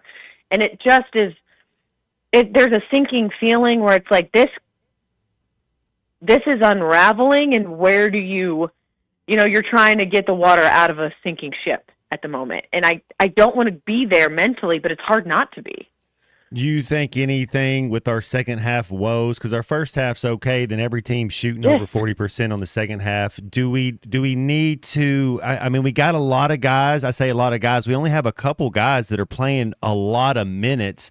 How do we kind of shave some of these minutes back so maybe you can kind of keep that enthusiasm and that intensity in the second half? Because you're right. It seems like we're good, and then we kind of we lose our legs and we can't just keep up with the last 7, 8, 9 minutes of the basketball game.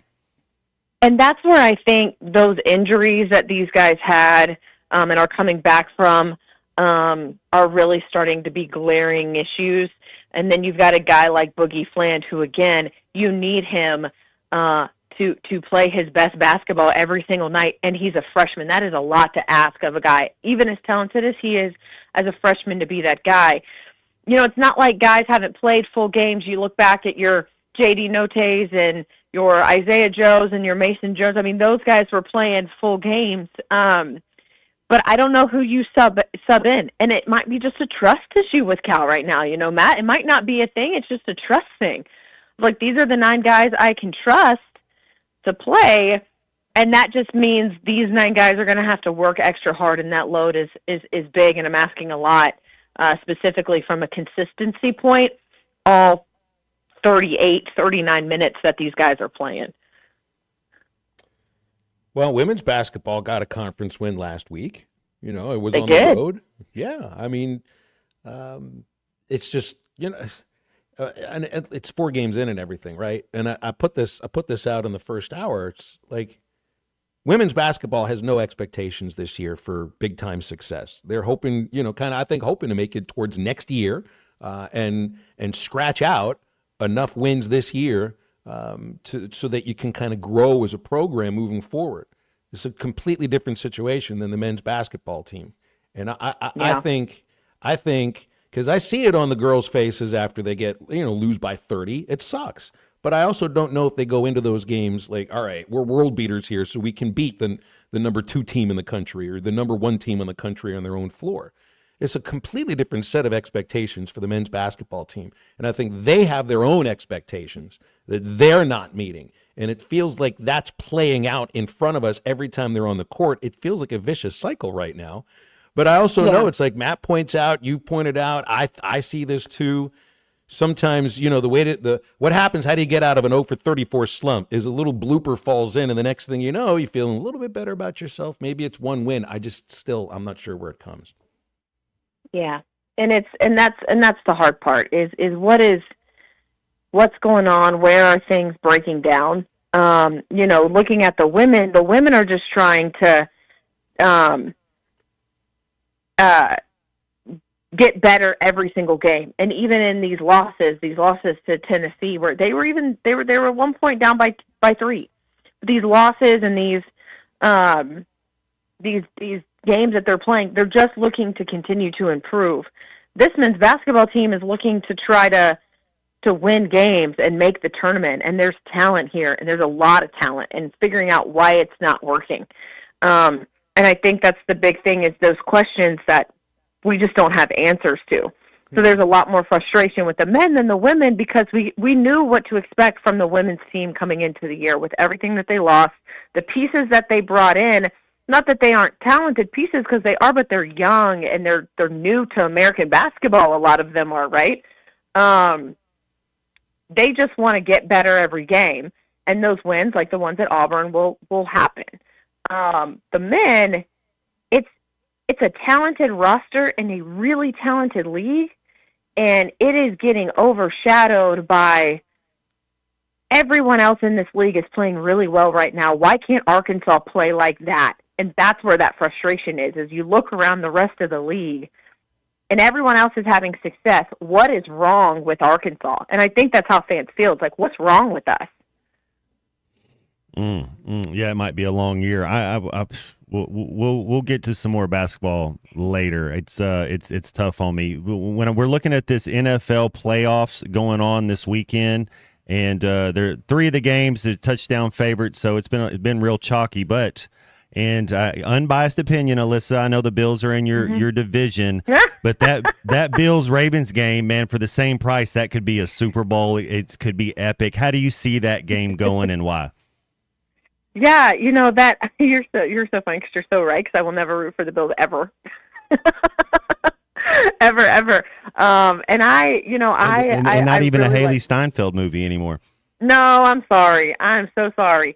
It's okay. You love who you love, and she gets a pass. But I really like this Ravens team. I really like Lamar Jackson. I do. I'm a fan of Lamar Jackson, and I would love to see the Ravens have some success. So that might be the AFC team that I'm kind of jumping on the bandwagon with, since the Dolphins weren't playing. And I can't be a Chiefs fan. I can't. That's tough for me too. But man, that's going to be really, really fun. And I think it's fun when you don't have a team in it at the moment, and you can just appreciate the good football that you're watching. Like, how fun was that Rams-Vikings game? Just to watch, right? And so that's kind of where I'm sitting at, where it's just like, I just like to watch good football. So if I can watch good football and not be emotionally invested, it's kind of a nice break for me. So I like Lamar Jackson. I'm going to be real with you guys. My cousin is a massive Lamar Jackson fan, to a fact where he has his face tattooed on his thigh, or on his calf. What? I will send you a photo. Oh, yeah. He's got a massive Lamar Jackson on his calf. So I wish you wouldn't have corrected yourself, and it would still be a tattoo on his thigh. No, because that sounds. It's not. It's on his calf. More painful. That's a lot of soccer play. You see these soccer players; they'll have a big leg tattoo on their thigh, and you're like, "Oh my goodness." Yeah. Well, he wants to get a leg sleeve. He's got an arm sleeve. He wants a leg sleeve. He's got to figure out who else he's going to put on his leg. But Lamar Jackson is on there already. Send you a photo. How high are you willing to go with this up the leg? Seriously, because you see guys with the arm sleeves. I mean, it's all the way up, but it's a little bit different going all the way up the arm than all the way up the leg. You don't have to answer any of that, Alyssa. I'm just sort of. Yeah, well, I mean, I don't know. I guess what your pain tolerance is like. Yeah, I know what mine is. And I'm not getting. I've had one tattoo, and it's never. That'll be the only one that I ever get again. That's it. Yeah, I'm telling you, I got mine on my ribs. Holy moly! We're learning things about our media personalities now. That's right. I got mine on my right shoulder at the age of 20. So it was a long. Okay. Well, hey, don't. I might get another one eventually. Yeah. We have changes in life. Why not? I made a change in life because I used to watch the baseball playoffs with utter jealousy because my Pirates, 30 years ago, were good enough to actually go. Now I just watch the baseball playoffs the way that you're watching the football playoffs this year. It's like I just want to watch fun games and see how long this can go and everything. That's how I don't watch football playoffs like that. That's how I watch college football playoffs, maybe not the NFL. Yeah. Yeah, I hear you. It's sometimes fun that way, though. You know how I don't watch? Here's a sport that I will never watch like that. When I watch the College World Series and I'm not actually at the stadium in Omaha, I don't want anybody to win anything. Nope. At that point, I'm just I know. let's all finish in a tie, or how about, some 3-week storm come in so we don't finish this. Isn't that so funny how that works? Like, there are sports where you're like, you know what, I can sit back and enjoy this. And then there are ones like the College World Series, you're absolutely right, where you're just like, everybody loses. All for that. So It's now so that we've been fickle talking a sport. little bit about the expectations of basketball, you want to set some baseball expectations a month before the season? Now that they're number 5, and you get a guy, Noah Darling, who's someone I follow. He's a founder of College Baseball CNT. He's a baseball writer. He's picking Arkansas as his national championship pick. So any Razorback fan that hears that right now is like, no, anything but no, that. don't do it. Don't do it. Hey, I was curious. I did want to know, we were talking last week about them being 13th in perfect game, and then D1 Baseball has them as 5th. Does that discrepancy surprise you there? No, not at all. Because, look, it's 3. I think it's 2 or 3 people with PG, with perfect game. And I think it's more people with D1. Here's the other thing, too. The perfect game guys, look, they have a lot of players to cover. They got a lot of teams to cover and everything, but they listed Gabe Gackle as one of the top relief pitchers in college baseball this next year. Now, he's going to be one of the best pitchers, I think, but Dave even confirmed on his presser today he's a starting pitcher. So let's get the information right, and then I'll believe your rankings a little bit more. Okay. All right. See, and that's why I asked you. Yeah, thank you. That's why we had you on, too, Melissa. We'll leave it there. Thanks for coming out. Appreciate All you. right, guys. Hey, happy belated birthday. I told you in a text, but I'll tell you on the live radio. Thank you very much. I appreciate that. Yeah. 48 so far has been really fun. Good. It's Alyssa Orange. We usually have her on Tuesdays, and that'll probably be the same next week. You can get with us now, 877-377-6963 to get with this here. Yeah, Seth and Rogers says, get out of a regional. Absolutely. See, and I think his mindset is the mindset that a lot of fans are going to go into this regular season with. Like, I will believe anything that happens, but only when it happens in June. And truthfully, you can't be blamed for feeling like that. We'll come right back with more Halftime in just a moment, so stay with us. They were so convincing in their argument, they swung me. This is Halftime. You can now download our new app in the iTunes or Google Play Store. Listen anytime and anywhere on your favorite mobile device. Just search Hit That Line now. Bet Saracen is Arkansas's #1 mobile app for placing sports wagers. In Arkansas, 7 out of every $10 placed on a sporting bet app is with Bet Saracen, because Bet Saracen offers more ways to win and more ways to get paid, and faster. Find your winners on Bet Saracen and look for my R prop bet specials. I pick them and you win them. Bet Saracen is Arkansas's favorite sports wagering app. Gambling problem? Call 800-522-4700. The best mornings In the morning light, start with Wrangler. jeans and I feel all right. Jeans, jackets, and shirts that get your day started on the right foot. I put my blue jeans on. I put my blue jeans on. Good mornings make for better days. I put my blue jeans on. I put my blue jeans on. Wrangler, for the ride of life. This is Halftime. Harry Robinson Salisal Ford wants to buy or trade for your vehicle today. Thanks for watching us here on ESPN Arkansas. Download the brand new Hit That Line Now app in the Apple and Google Play stores. ESPN Arkansas, more than just radio stations. Tommy Kraft here. When it came time for new gates and some fence repairs at my home, the Fence Man was my first call. The Fence Man does it all, from large commercial jobs to small residential repairs. Wood privacy fence, vinyl fence, commercial or residential chain link, even custom wrought iron fencing. 479-782-3936. 18 months, same as cash financing with approved credit is now available. If it involves fencing, the Fence Man does it. The Fence Man. He ain't afraid of no work. 479-782-3936. It's a dandy white perch. Big old slab. C'est bon, sacalé. One beautiful crappie. It's a paper mouse. Some serious crappie. Nice speck. We got coffee. They might go by different names, but all prefer the same thing.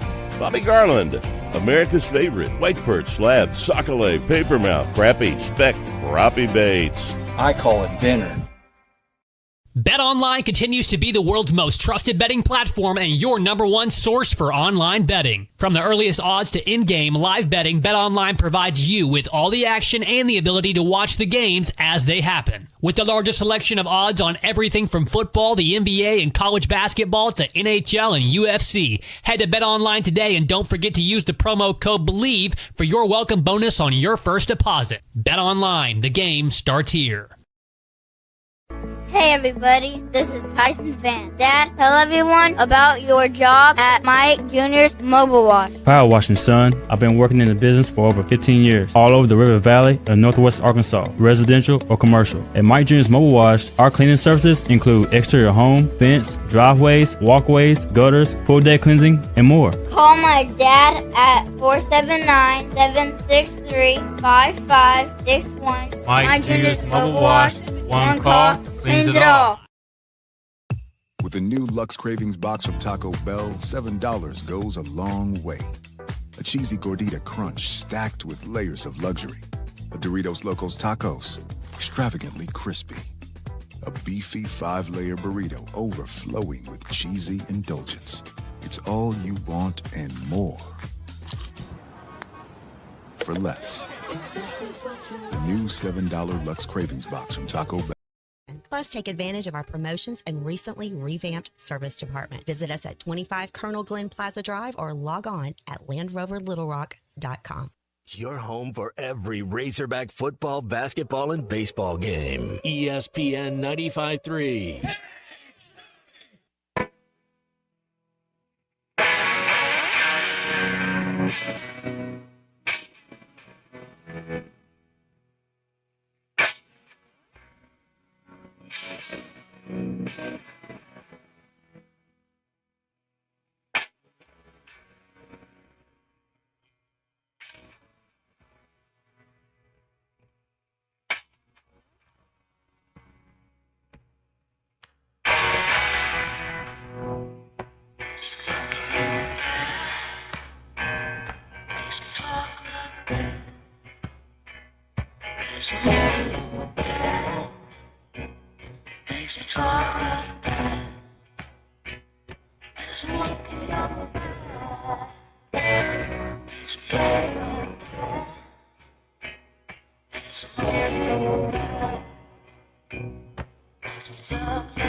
Welcome back to Halftime with Phil Elson and Matt Jones. Got a question or comment for the guys? Call or text 877-377-6963. Let's get back to the show with the voice of Arkansas Razorback baseball, Phil Elson, and Razorback football legend Matt Jones.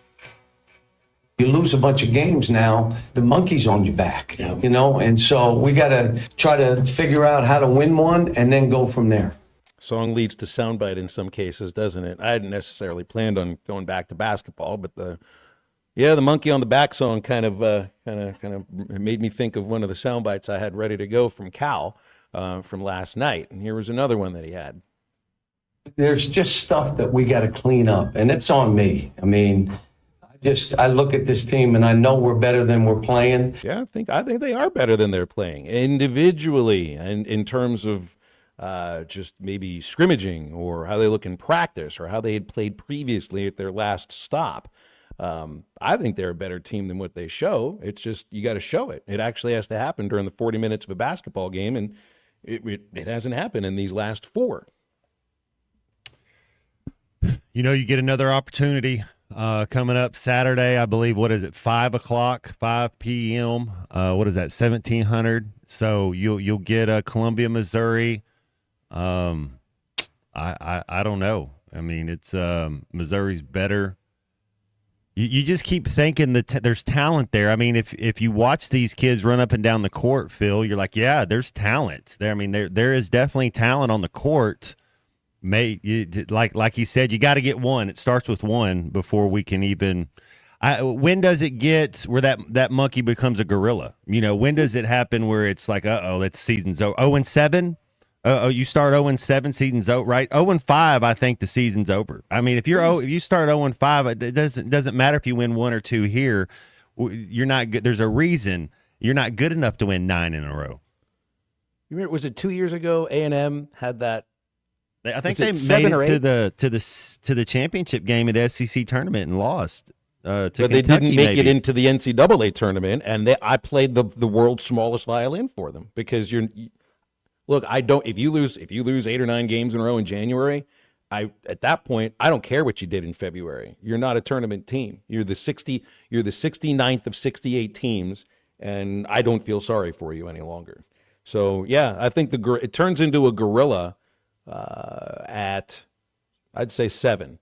But the monkey's growing right now, Matt. It's like it was a baby monkey. It's now, it's like 7 or 8 months into its existence, and it's not quite as large as it can get. I'm going to agree 100% with you. And usually we kind of agree, but I don't know if we agree 100% all the time. But if they lose this Missouri game, then you could. The reason why is you come back home. You're playing Georgia and Oklahoma at home. You lose both of those games. That's it. I mean, it doesn't matter. That's it's on. That would be, man. Let's just worry about January. What is that? January 18th. Right. Let's wait till January 25th, because if they get to John Elway, you got to give up the controller. You gotta go to a different game. I think you're absolutely right about that. And don't even look at it as the whole game against Missouri. Like, break it down into 5-minute periods individually in your own mind. It's like I hear a baseball team talk about win every pitch. You're going to feel like you were ready for the pitch that's coming in. It's not just a matter of the at-bat. It's one pitch at a time to try to figure out a way to get yourself out of a slump. But it feels a little bit like the yips for right now. It's like it's athletes that are in their own minds to a place where they can't even explain why something that felt so simple to them for years, like throwing a ball from 60 feet 6 inches away to a catcher's mitt. And if you miss a little bit, you miss a little bit. Well, some guys end up missing by 10 feet and they don't know why. It's happened in golf for years and years. Like the Nelly Davis thing. It's like I can appreciate a wrist injury, but 2 out of the last 3 games it's looked like the shot's been okay, and then there's an 0 for 8 that's thrown in there too. I think as a team right now, Matt, it feels like a team that's got the yips, and they don't know how to fix it. And the more you think about those things, the deeper, the worse the spiral gets, the deeper the slump goes. Until the next thing you know, you're talking to a sports psychologist. Maybe, I don't know how drastic, Cal ends up going with this, but if he's talking about my message is not getting through, and I think this is different than just, this guy needs more playing time, maybe go a little big in some cases. I just think mentally and emotionally, there's something going on.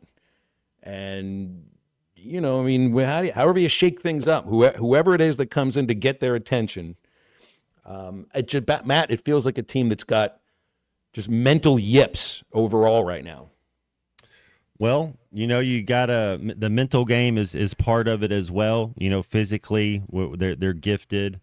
What you can control is your effort. What you can't control is your ability to study film, getting shots up, how you play deep. I mean, there's things, your attitude, there's things you can control. I know this, Phil, and you've been around the sports for a long time, but whenever you're in it, and you just like you lose 3-4 in a row, it's not any fun. All you're trying to do is figure out what can I do to help win this, and it's the little things. It's being on time. It's studying film. It's communication on defense. It's get back to doing the little things well. Floor spacing on offense. There's a couple things you can do that then all of a sudden you get that kind of momentum. You get one, and then you can see if you can't turn this thing around.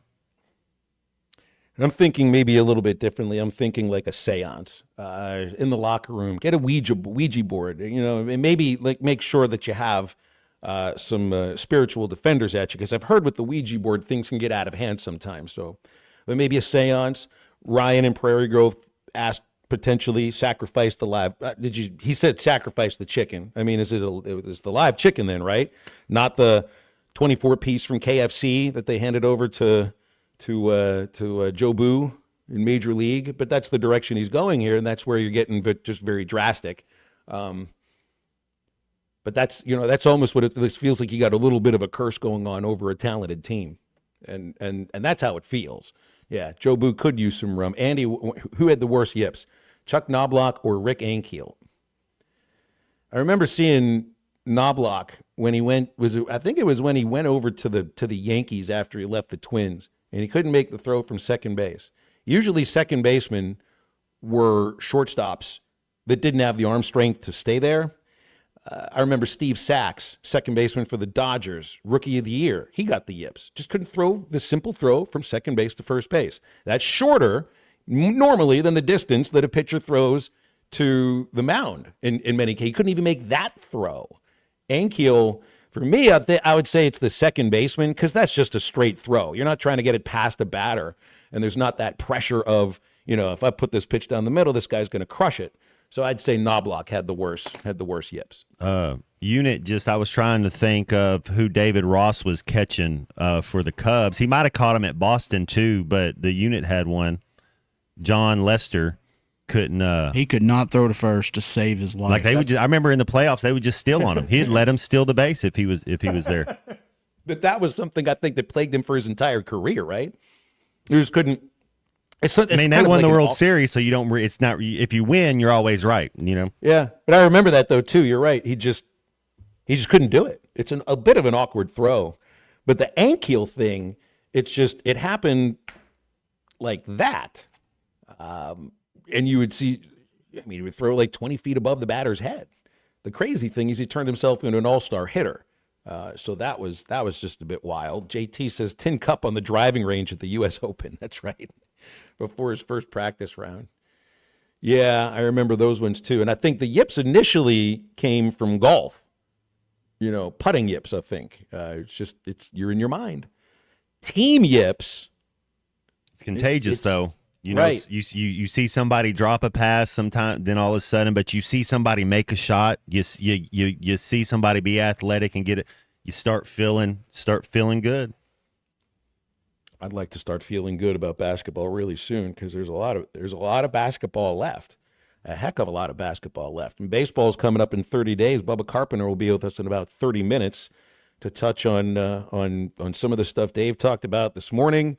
Go through some of the pitching staff and just overall, I think when you're looking at the personnel, and Dave was commenting in the summer about trying to get more athletic and faster as a team offensively. Looks like they've done that. I think it's a team that hopefully won't get into many slumps, but I also think the power's there. It's just a matter of how often you're going to be trying to hit for that power or if you're going to be trying to scratch runs out here and there. It does look like a team that could be able to score in a multitude of ways.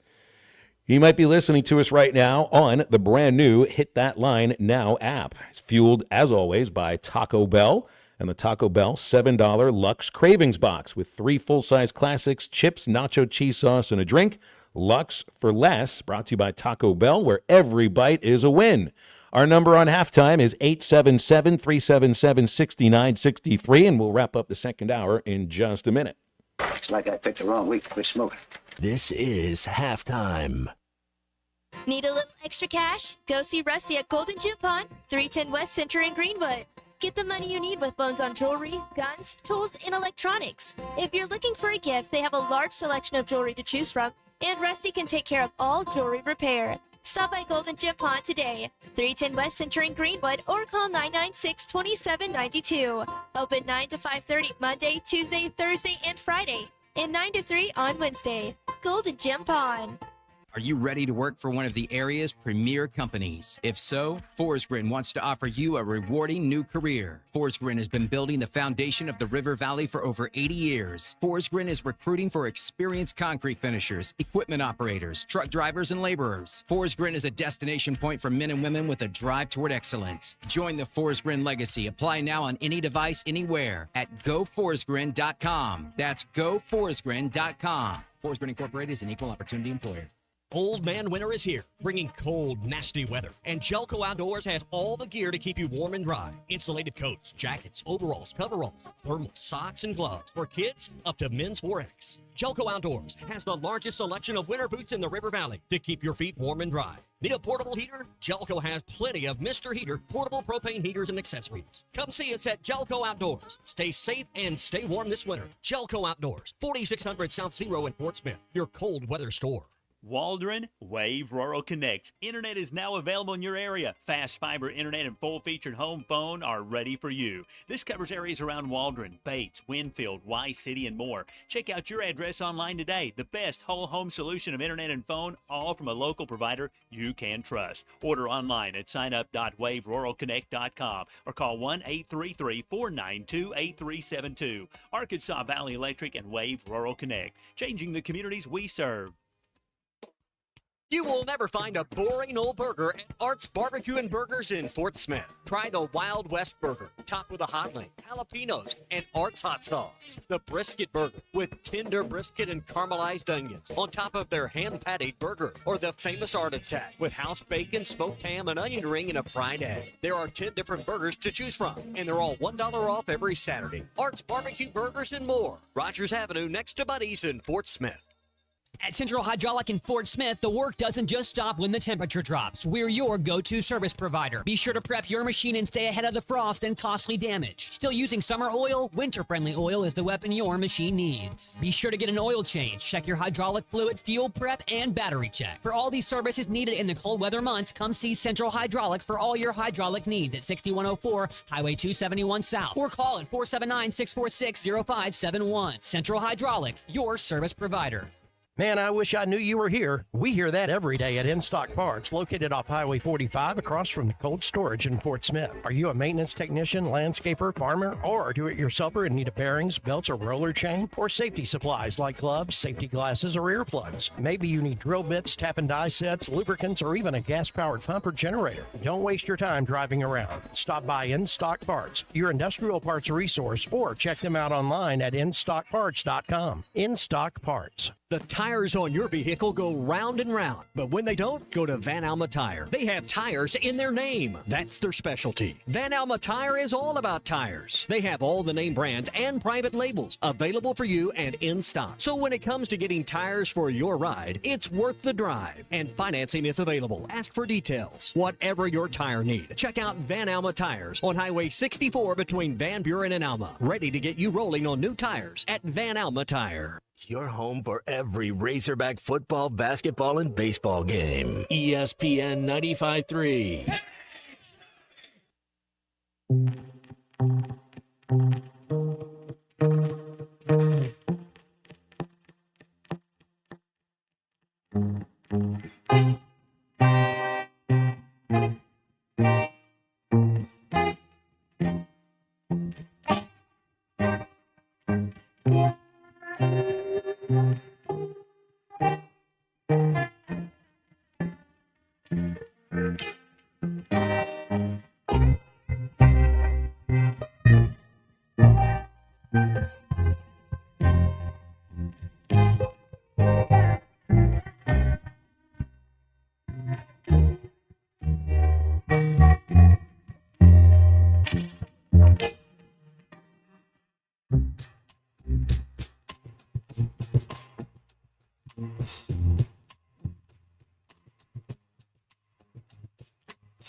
Welcome back into Halftime Live from the Crabtree RV Studios. Crabtree RV Center in Alma, where we make your dreams come true. Birthdays today to get to. Got some Hall of Very Good players, and then there's a couple Hall of Famers thrown in there. Bobby Grich, former second baseman for the Orioles in the 70s. He would be in the Hall of Very Good. He turned 76 today. Cowboys Hall of Fame tackle Randy White is 72. already in the Hall of Fame. Bernard Hopkins. What was Hopkins' nickname? I should remember that because I remember when he lost to Jermaine Taylor. Bad Intentions was Jermaine I think he was Taylor.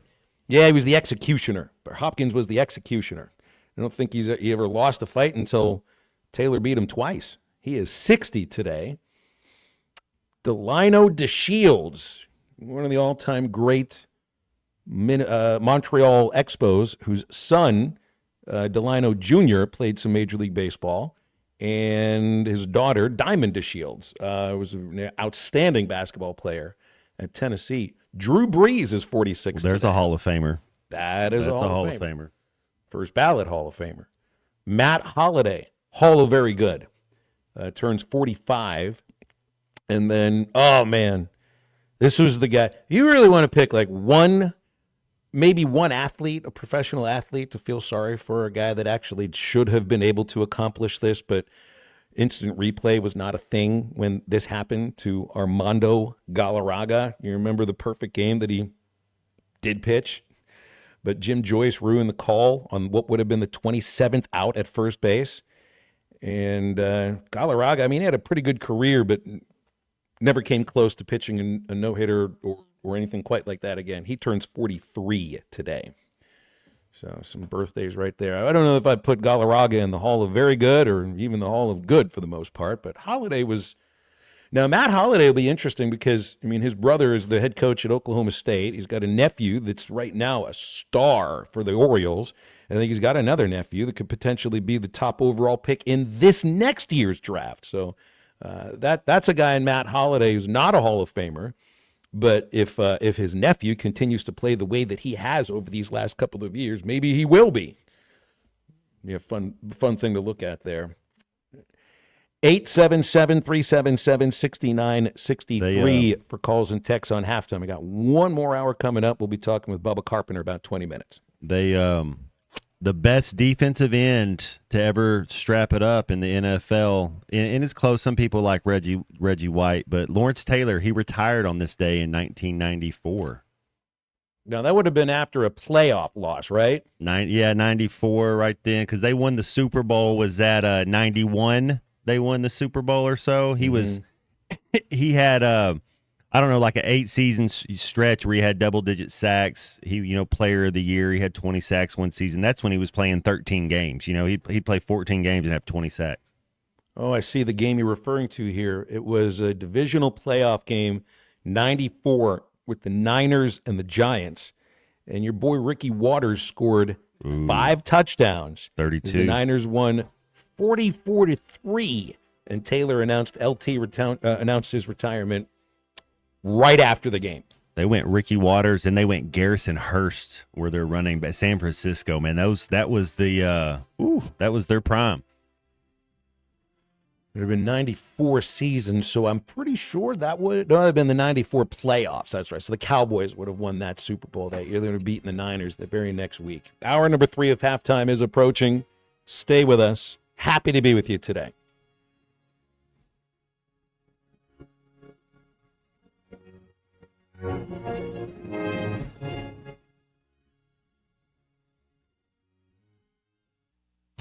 Designed by Jason Christie, the Booyah Finesse Covert Spinnerbait doesn't just bring the fight, it dominates. Choose from 3 blade options: Colorado for maximum thump, Willow for bright flash, and the one the pros won't talk about, the Oklahoma blade. Perfectly balanced for subtle vibration, multiple flash points, and unmatched versatility. The Oklahoma blade is your secret weapon for pressured waters. Precision engineering, tournament proven, and one mission: dominate. Booyah Finesse Covert Spinnerbait, here for one thing. They say consistency is the key to success. They weren't wrong. How about grabbing a beer that's consistently smooth, consistently refreshing, and consistently light? You might just find that the road to success can be pretty enjoyable. Michelob Ultra, the perfect balance of taste and refreshment, and only 2.6 carbs and 95 calories. It's only worth it if you enjoy it.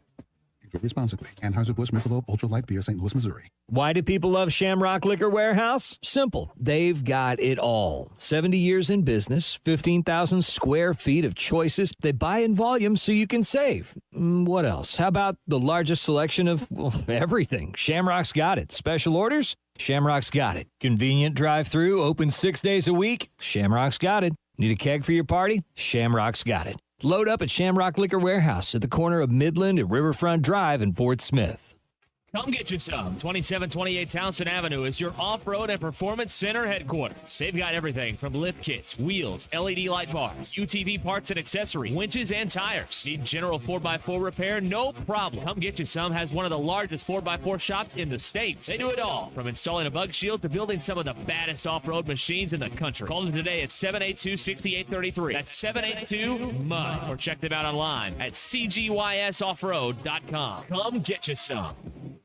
Do you need help with your next project? Metters Lumber True Value is here to help. A family-owned business since 1936, the staff has more than 90 years of experience in construction and the hardware business. If they don't have what you need, they know how to get it, and they are more than happy to accommodate your special order. So whether it's building a new deck, a paint project around the house, or needing a new set of tools, Metters Lumber True Value has everything you need. With locations in Alma, Ozark, and Clarksville, and you can shop online at metterslumber.com. Metters Lumber True Value.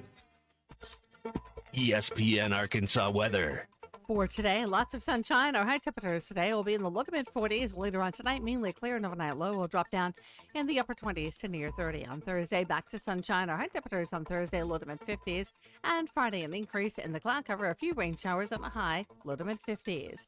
I'm Sally Russell with your forecast on ESPN Arkansas. It's for work purposes, so I can expense it. I'll show you exactly where to put your expense report on that one. ESPN 95.3 and hitthatline.com. You're listening to ESPN 95.3, KERX Paris, Fort Smith. You sound like a participation trophy, Dad. Coming to you live from the Crabtree RV Center studios. Broadcasting on ESPN Arkansas and streaming on hitthatline.com. We got a good one tonight. You got a team in here that's the perspective.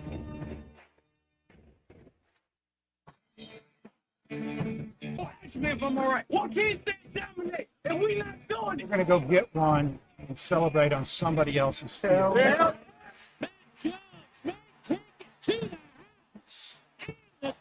Both said you had very motivational words at halftime. It's halftime with Phil Olsen and Matt Jones. From the bottom of my toes to the top of my head. My heart, dog. Let's go, man. The angles were so bad we showed them at halftime. What they for one racerback? Like, what in the world were we thinking? It's vintage Matt Jones. One, two, three. Heard it. Call or text 877-377-6963. Now, here's Phil Olsen and Matt Jones.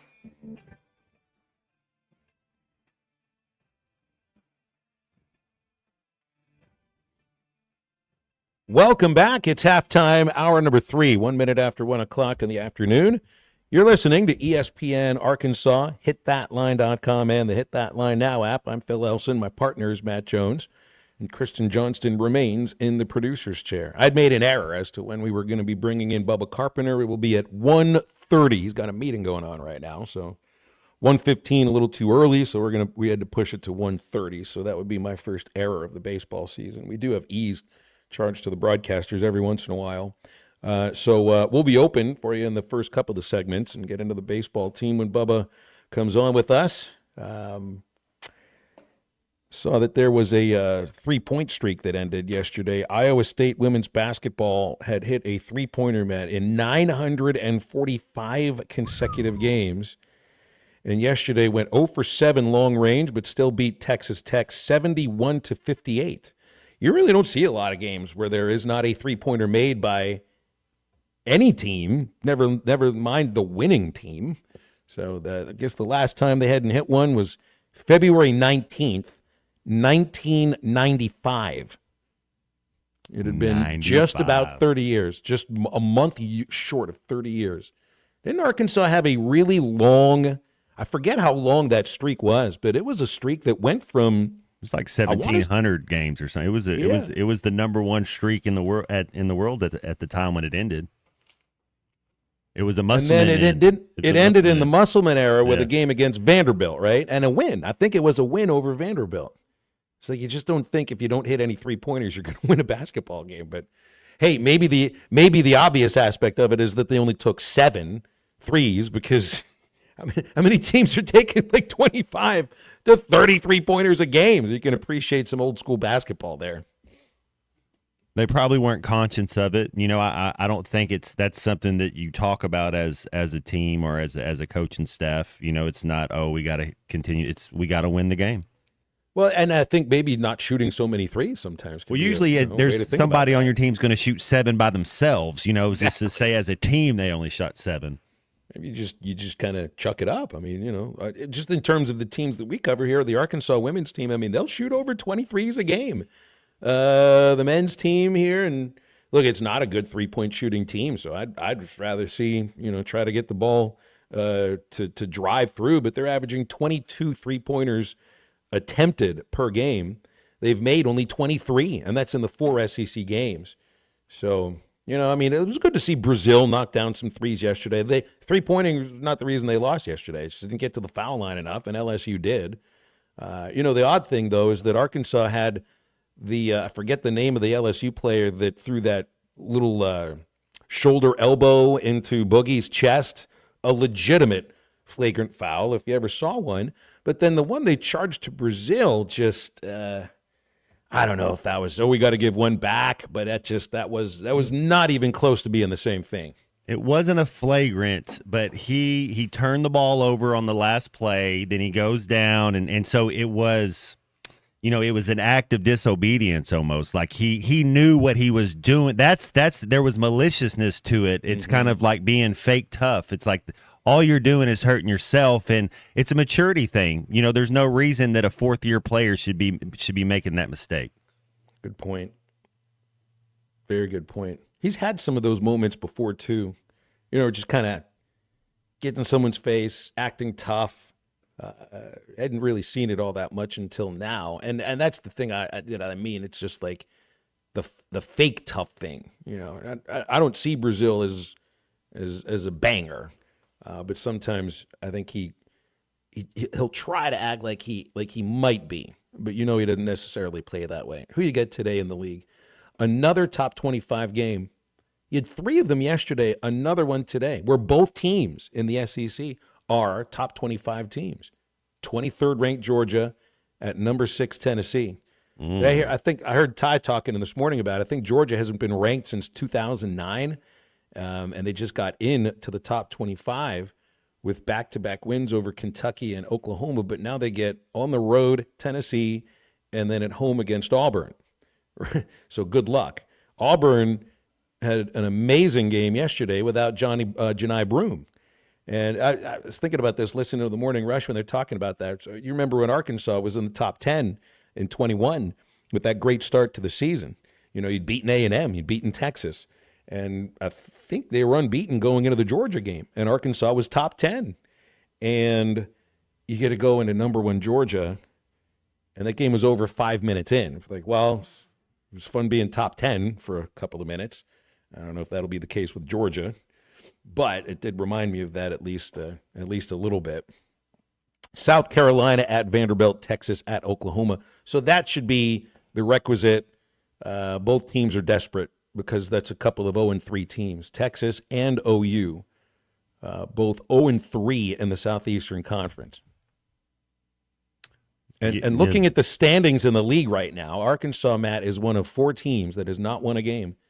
OU, Texas, South Carolina, and Arkansas. Got to change sometime soon. Yeah, I mean, yeah, exactly. I don't really know where else there is to go as far as Arkansas basketball is concerned, because I think we hit on just about everything you can. I mean, I'd even highlighted where they rank in conference games compared to each team in the league, and I mean, just about every ranking is somewhere from 11 through 16 in so many. They're the 15th ranked scoring team in SEC games. They have the 3rd worst scoring margin.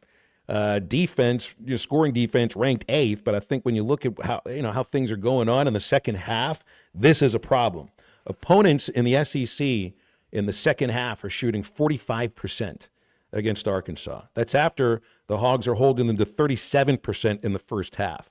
You're going to lose if your opponent is shooting 45.4% in the second half on a routine basis. Like Tennessee shot well. Ole Miss shot really well. So did Florida. And yesterday, so did LSU. And LSU is not a great offensive team. Not a great defensive team either, but, holding Arkansas to 74 points was the fewest they had allowed in the league so far. Georgia, Tennessee. I know Dominique Wilkins would be Georgia's most famous basketball player alum. Is Tennessee Allen Houston? Who's the best men's basketball player in Tennessee's history? Maybe could you say Bernard King? They're ask a question and get an answer. That one works for me. Dominique and Bernard King. There you go. Well, it's, of course, Anthony Edwards, too, with Georgia, but, he's not quite. He's not there yet. I'd still yet. take Dominique. Oh, yeah. They don't have his photo up on the last time I was at Stegman, you got a whole section on the wall in the concourse for Dominique, of course. And he's a Georgia kid and everything. I don't remember where Edwards was from. Another player, the Hall of Famer that never won the title. Kentavious Caldwell Pope, though, he's a Georgia alum. He's won a couple NBA championships. I did like Allen Houston. Oh, he always misses the shot from the top of the key. Something about Tennessee to the Knicks, too. Yeah, Tennessee to the Knicks. But that's where King had his great Charlie moments. Ward, Marcus Camby on that team, and those were Latrell Sprewell. Those were some squads. Sprewell and P.J. Carlesimo shaking hands since that big moment. That was like 30 years ago, too.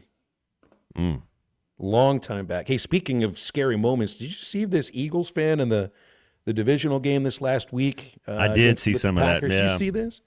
So I'm sure everybody has seen it, but I just mentioned it. There was the guy who's like, it looked like it was upper deck, and he's standing behind a female Packers fan. Her husband is standing to her left, and he's videoing the entire confrontation in which the Eagles fan is berating the woman and using the kind of terminology that you're only going to use those words if you're hammered or if you feel you've got a bunch of other people that are like-minded around you, meaning rooting for the same team. Because otherwise someone's going to kick your ass. I don't blame the guy for not throwing a punch to defend his wife because there's all these other Eagles fans around him, and they might not have known what this guy is saying, and then it becomes, well, we're fighting against a Packers fan, and who knows what goes on at that point. Maybe you switch with your wife so that he can't necessarily lean over and speak to her that way, and things can change. But I don't blame the guy for videoing it. I don't blame him for putting it on social media. The Eagles have banned this fan for life from their stadium.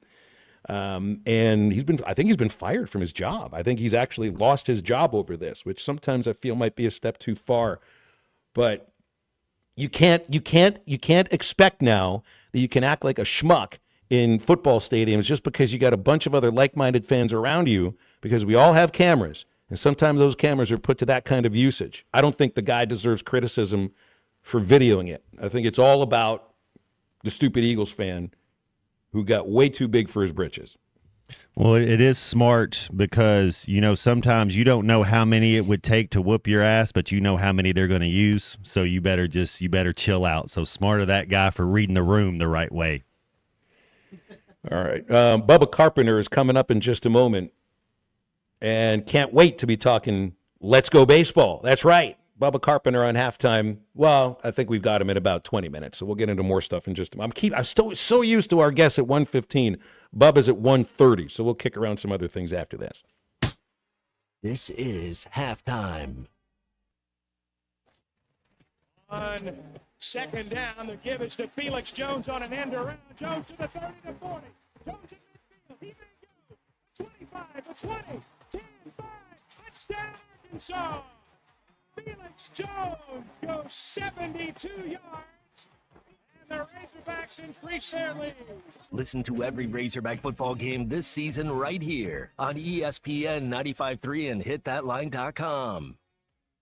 COP CDL Academy is a licensed Federal Motor Carrier Safety Administration that provides the federal required training to obtain both Class A and Class B CDL licenses. Our program provides assistance with employment after graduation. We have finance and grant options available. Students straight out of class have started new careers earning $70,000 to $140,000 per year, and training is provided for all 50 states. Call today, 479-632-1050, COP CDL Academy.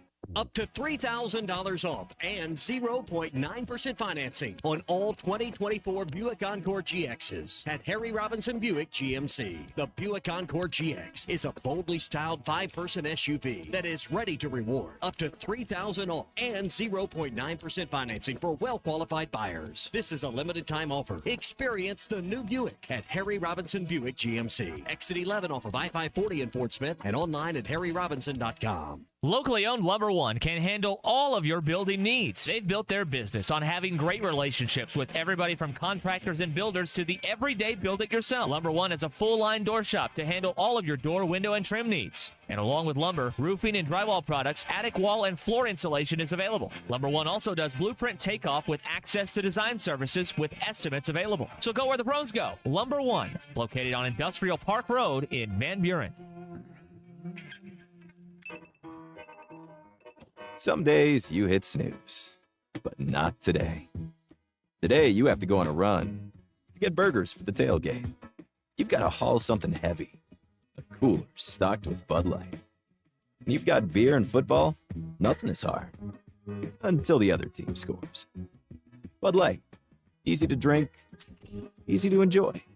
Enjoy responsibly. 21 plus. Copyright 2023 Anheuser-Busch Bud Light Beer, St. Louis, Missouri. Hello, this is Sebastian County Assessor Zach Johnson here to remind you to assess your personal property by May 31st to avoid late penalty. You can do this in person at one of our 3 locations, over the phone, or online by going to www.countyservice.net. I would also like to remind any current homeowners or any individuals buying their homes on contract to contact our office and check your eligibility for the homestead tax credit. Contact us today and see if you qualify. The homestead tax credit can save you up to $500 off your tax bill. This ad sponsored by the Sebastian County Assessor and paid for by Amendment 79. Hey, this is Dr. Cole Johnson at River Valley Smile Center. You hear my partner, Dr. Charles Liggett, at 12:15 on halftime every Monday. Dr. Liggett and I have worked at River Valley Smile Center together for 11 years now. Like the Hogs, we have a great team. Do you have a unique dental procedure, a complex dental problem, or are you just nervous about dental work? Come see me for sedation dentistry, implants, implant-supported dentures, as well as cosmetic dentistry. We are located at 8309 Phoenix Avenue in Fort Smith at the River Valley Smile Center. Check us out online at rivervalleysmiles.com or call 479-646-0706.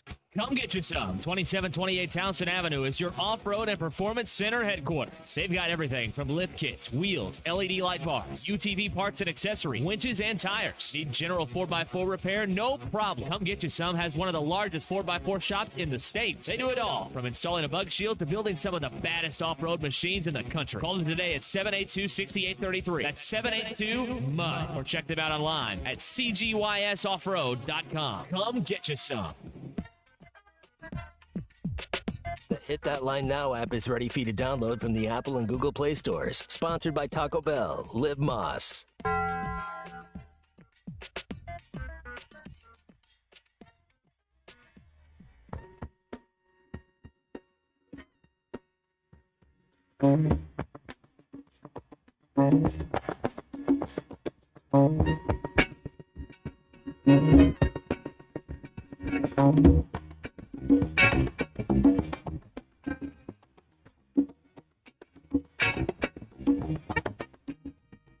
In the right place, but it must have been the wrong time.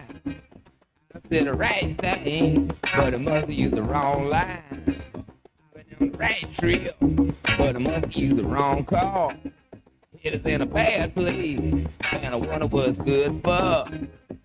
In the right place. Find Halftime on 99.5 in Northwest Arkansas, 95.3 in Fort Smith and the River Valley, 96.3 in Hot Springs and Central Arkansas, 104.3 in Harrison and Mountain Home, and everywhere on hitthatline.com. Join the conversation. Call or text 877-377-6963. Now back to the hosts. Here's Phil Elson and Matt Jones.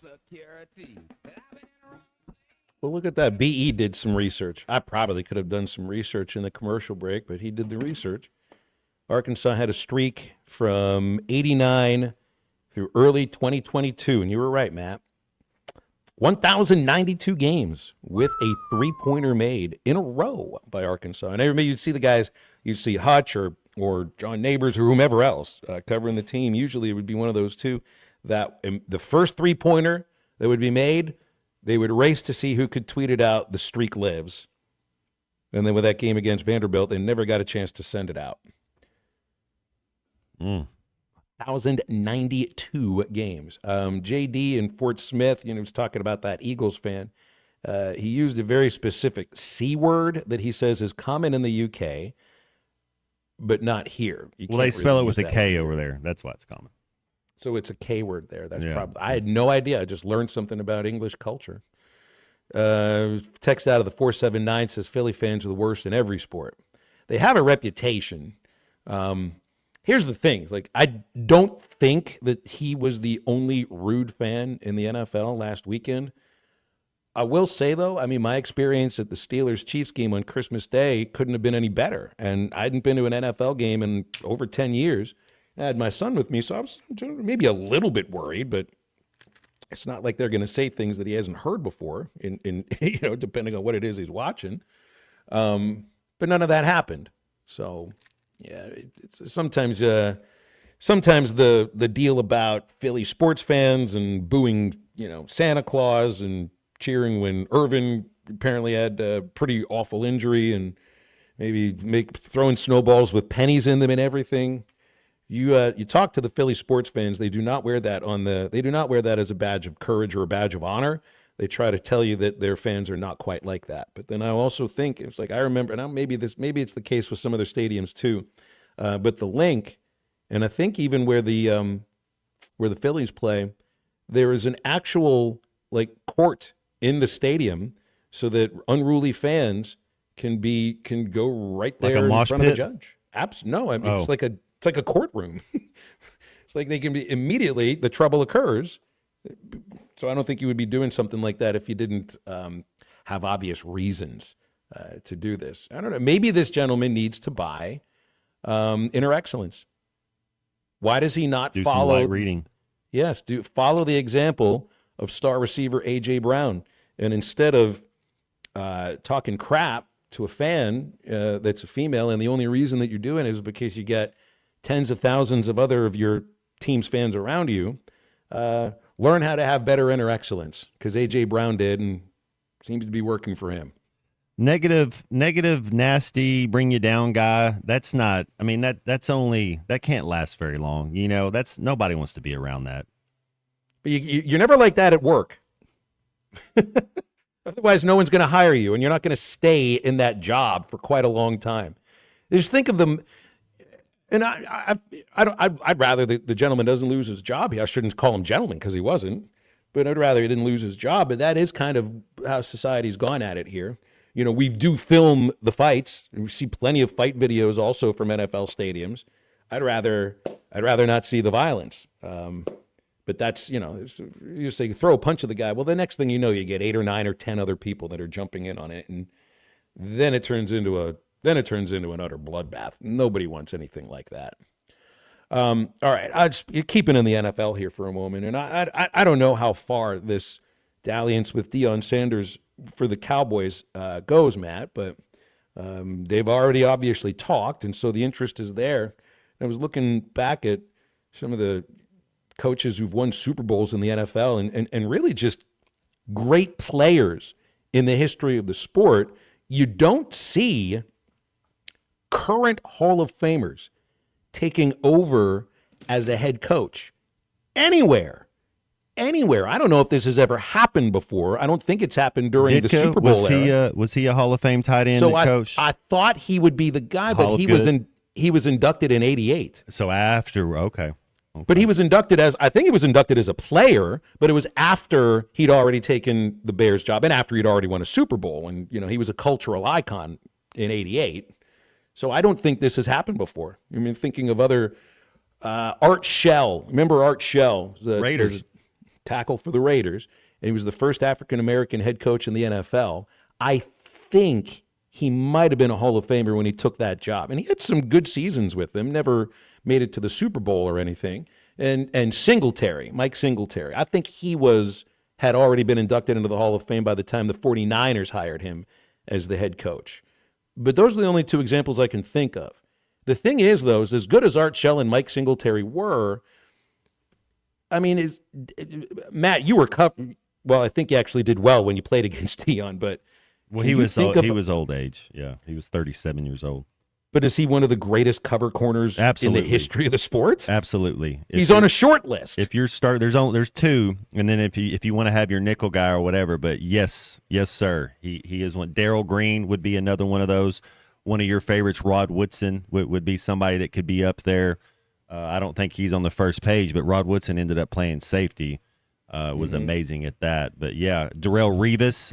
If I'm starting a team and and I get to pick my two cornerbacks, I'm going to take Deion on one side and I'm going to take Darrelle Revis on the other. That would be how I would start mine. It's just so rare for the true greats, and I don't even just mean Hall of Famers. I mean the short list at that position kind of player to actually go into head coaching, not even in just college like what Deion did, but eventually it does seem that the NFL could be a place for him sometime soon. And, one example I could go to would be Ted Williams, who I think would be on the short list of greatest hitters of all time in baseball. I mean, he was not a great manager. He managed the Washington Senators, and then when they moved to Texas, he became the manager of the Rangers. I think it was 4 years, and he was okay. They never won a division. He basically hated pitchers, and I think they got into a fight with a pitcher, his own pitcher. But, Ted Williams was a tough guy. But that's one of the only examples I can think of. I thought maybe at some point Manning may get it into coaching. But obviously he's a media guy. They like to call themselves creatives now. Like Elway. Elway went into ownership. He went into general manager. He didn't go into coaching. I don't ever remember anything like this happening before, potentially, if Deion does take this job. Spurrier was a Heisman Trophy winner. I don't know that he was a Hall of Famer, but Ed Reed's a Hall of Famer. He coached, didn't he coach, was it Bethune Cookman? Wasn't he coaching somewhere not too long ago? He just I think he was just let go. Here's one, and I'd forgotten about this, and I shouldn't have forgotten about it. Andy and Mountain Home. Larry Bird. Magic Johnson coached like 14 games as well. He wasn't very good at it. But Bird, he did pretty well with Indiana. They never made it to the finals, but they had some good teams. Heck, he coached Reggie Miller, right? It was those teams. Jalen Rose, yeah, they couldn't get past the Bulls. Larry Bird was a Hall of Famer by the time he took that job. So that's one of the only examples. I always felt like Bird, I don't know, I would have loved if he stayed in coaching because he went into the front office after that. But that's a good example, Andy. Well done. Bird in basketball. And I don't think he was a terrible coach. I think he was all right. Magic was the one who's like, oh, wow, Magic's going to be a coach? And you're right. It lasted 14 games. Not very long at all. And now Magic is all in ownership. Dodgers, Commanders. That's the thing. It's like you see Magic, celebrating a Dodgers World Championship. Well, Magic is L.A. The Washington Commanders, I think he gave a speech into the locker room for those guys. It just, the colors don't quite look right.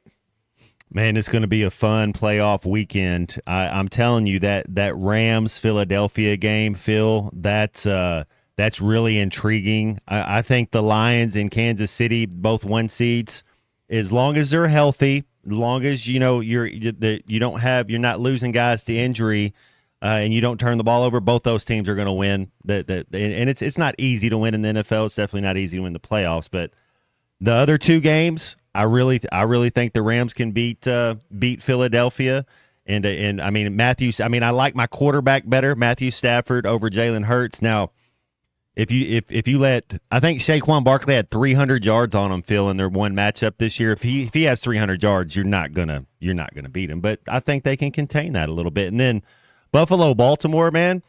Good luck. Tell me who. I have no idea who's going to win that game. You just expect that that's a game you see every As a January. fan, you want to watch it, right? You're just like, that's the game. I got to watch that one. I thought I heard see football in the background. He was moving a little bit. He Did we have our hype man back there to do his Ed McMahon? Yes, you are correct, sir. I guess not. Brought to you by Crabtree RV Center in Alma. Dealership's been serving the River Valley and Northwest Arkansas for over 70 years. It's Crabtree RV Center. They're at the junction of I-40 and I-49, right beside the Cracker Barrel. You get the best experience choosing the perfect RV for your family's adventures, and everything else you need in between, including the service and parts department, is on site. Crabtree RV. Getting a look online at crabtreerv.com. All right, now Bubba Carpenter joins Halftime to talk some Arkansas baseball in just a moment.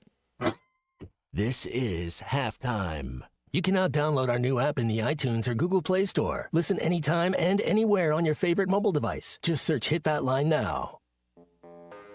When you're hiring, have you ever felt like you're missing out on meeting truly great candidates for your roles? It seems impossible to find them, but they have to be out there somewhere, right? Well, they're not hard to find when you know where to go, and that place is ZipRecruiter. And right now, you can try ZipRecruiter for free at ZipRecruiter.com/free. ZipRecruiter helps 10 million people with their job search every day. And because these people are actively looking for jobs just like yours, it's easy to find the right person right away. In fact, 4 out of 5 employers who post on ZipRecruiter get a quality candidate within the first day. But if you're not using ZipRecruiter, you're missing out. So see what it's like when the impossible is easy. When you go to ZipRecruiter.com/free right now to try ZipRecruiter for free. Once again, that's ZipRecruiter.com/free. ZipRecruiter.com/free. Never miss out on great candidates with ZipRecruiter. You're listening to Halftime Live from the Crabtree RV Center studios. Crabtree RV Center, where RVing is life. Waldron Wave Rural Connect. Internet is now available in your area. Fast fiber internet and full-featured home phone are ready for you. This covers areas around Waldron, Bates, Winfield, Y-City, and more. Check out your address online today. Thanks for watching us here on ESPN Arkansas. Download the brand new Hit That Line Now app in the Apple and Google Play stores. ESPN Arkansas, more than just radio stations. Tommy Kraft here. When it came time for new gates and some fence repairs at my home, the Fence Man was my first call. The Fence Man does it all, from large commercial jobs to small residential repairs. Wood privacy fence, vinyl fence, commercial or residential chain link, even custom wrought iron fencing. 479-782-3936. 18 months, same as cash financing with approved credit is now available. If it involves fencing, the Fence Man does it. The Fence Man. He ain't afraid of no work. 479-782-3936. It's a dandy white perch. Big old slab. C'est bon, sacalé. One beautiful crappie. It's a paper mouse. Some serious crappie. Nice speck. We got crappies. They might go by different names, but all prefer the same thing. Bobby Garland, America's favorite white perch, slab, sockeye, papermouth, crappie, speck, crappie baits. I call it dinner. BetOnline continues to be the world's most trusted betting platform and your number one source for online betting. From the earliest odds to in-game live betting, BetOnline provides you with all the action and the ability to watch the games as they happen. With the largest selection of odds on everything from football, the NBA, and college basketball to NHL and UFC, head to BetOnline today and don't forget to use the promo code BELIEVE for your welcome bonus on your first deposit. BetOnline, the game starts here. Hey everybody, this is Tyson Van. Dad, tell everyone about your job at Mike Jr.'s Mobile Wash. Power washing, son. I've been working in the business for over 15 years, all over the River Valley and Northwest Arkansas, residential or commercial. At Mike Jr.'s Mobile Wash, our cleaning services include exterior home, fence, driveways, walkways, gutters, full deck cleansing, and more. Call my dad at 479-763-5561. Mike Jr.'s Mobile Wash. One call cleans it all. With the new Lux Cravings box from Taco Bell, $7 goes a long way. A cheesy gordita crunch stacked with layers of luxury. A Doritos Locos Tacos, extravagantly crispy. A beefy 5-layer burrito overflowing with cheesy indulgence. It's all you want and more. For less. The new $7 Lux Cravings box from Taco Bell. It's Lux for less. Thanks for baseball game. ESPN 95.3.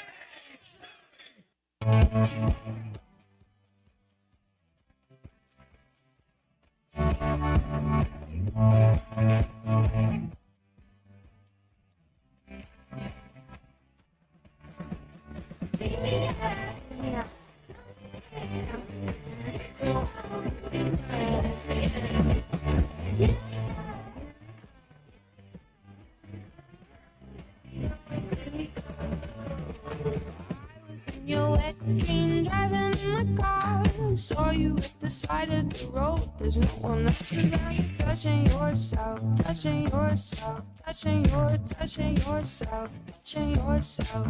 You said, baby, do you want to come home with me? I got Buffalo 66 on DVD. You said, baby, do you want to come home with me? I got Buffalo 66 on DVD. You're listening to Halftime with Phil Elson and Matt Jones. Want to jump in the conversation? Call or text 877-377-6963. Now, here's Phil Elson and Matt Jones. I think we've had him on the show since the last Razorback baseball broadcast. In fact, I'm pretty sure of it. Bubba Carpenter's here with us, though. But Christian asked me a moment ago, Bubba, and I guess we can ask you here.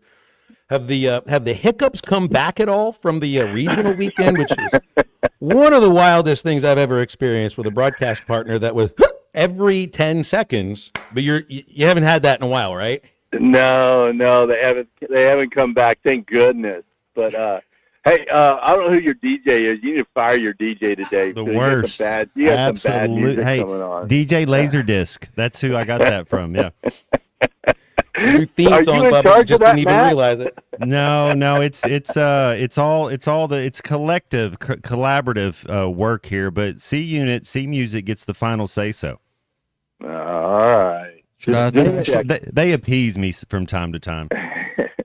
Well, hey, I tell you what, Phil. I opened up my book from last year, all my baseball stuff, and the first thing that fell out were the box scores from the regional, the SEMO and K-State game. Yeah. So, yeah, it kind of ruined my day. Man, I balled those things up and threw them in the garbage before I even walked out of the broadcast booth that day. I don't need to remember any of that stuff. It's a different team too, Bubba. Different team, right? I mean, if you're looking, I mean, just it's a completely different team. And Dave, you're in on the Zoom today. He says that they're more athletic, they're faster. I'd like to think that this is a team that will be able to not fall into slumps and still hit the ball with authority. And I don't know, even just looking on paper, it looks like they may have that. Oh, I think so. And you know, Phil, one thing I say all the time: you learn more from losing than you do winning. And I think we learned a lot from last year's regional, and that will not be repeated again. I love the guys they brought in this year. Boy, the Friday night game when Oklahoma State came to town, that was so much fun.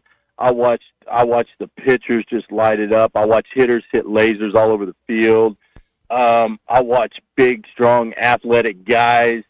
It was fun, and I'm super excited about this season. Well, I am too, and I would always be, no matter what, just because it's baseball and it's always been my thing. I just feel like, you know, to me, we thought last year you'd have a deep pitching staff, and it turned out it was Hagen Smith and a couple of other guys that would fill in. And you know, sometimes you were just kind of hoping after Hagen. I don't feel like that right now. They've said that it's not really like a pitching staff that'll be dominated by one guy. I got to say, though, like Hagen was terrific last year.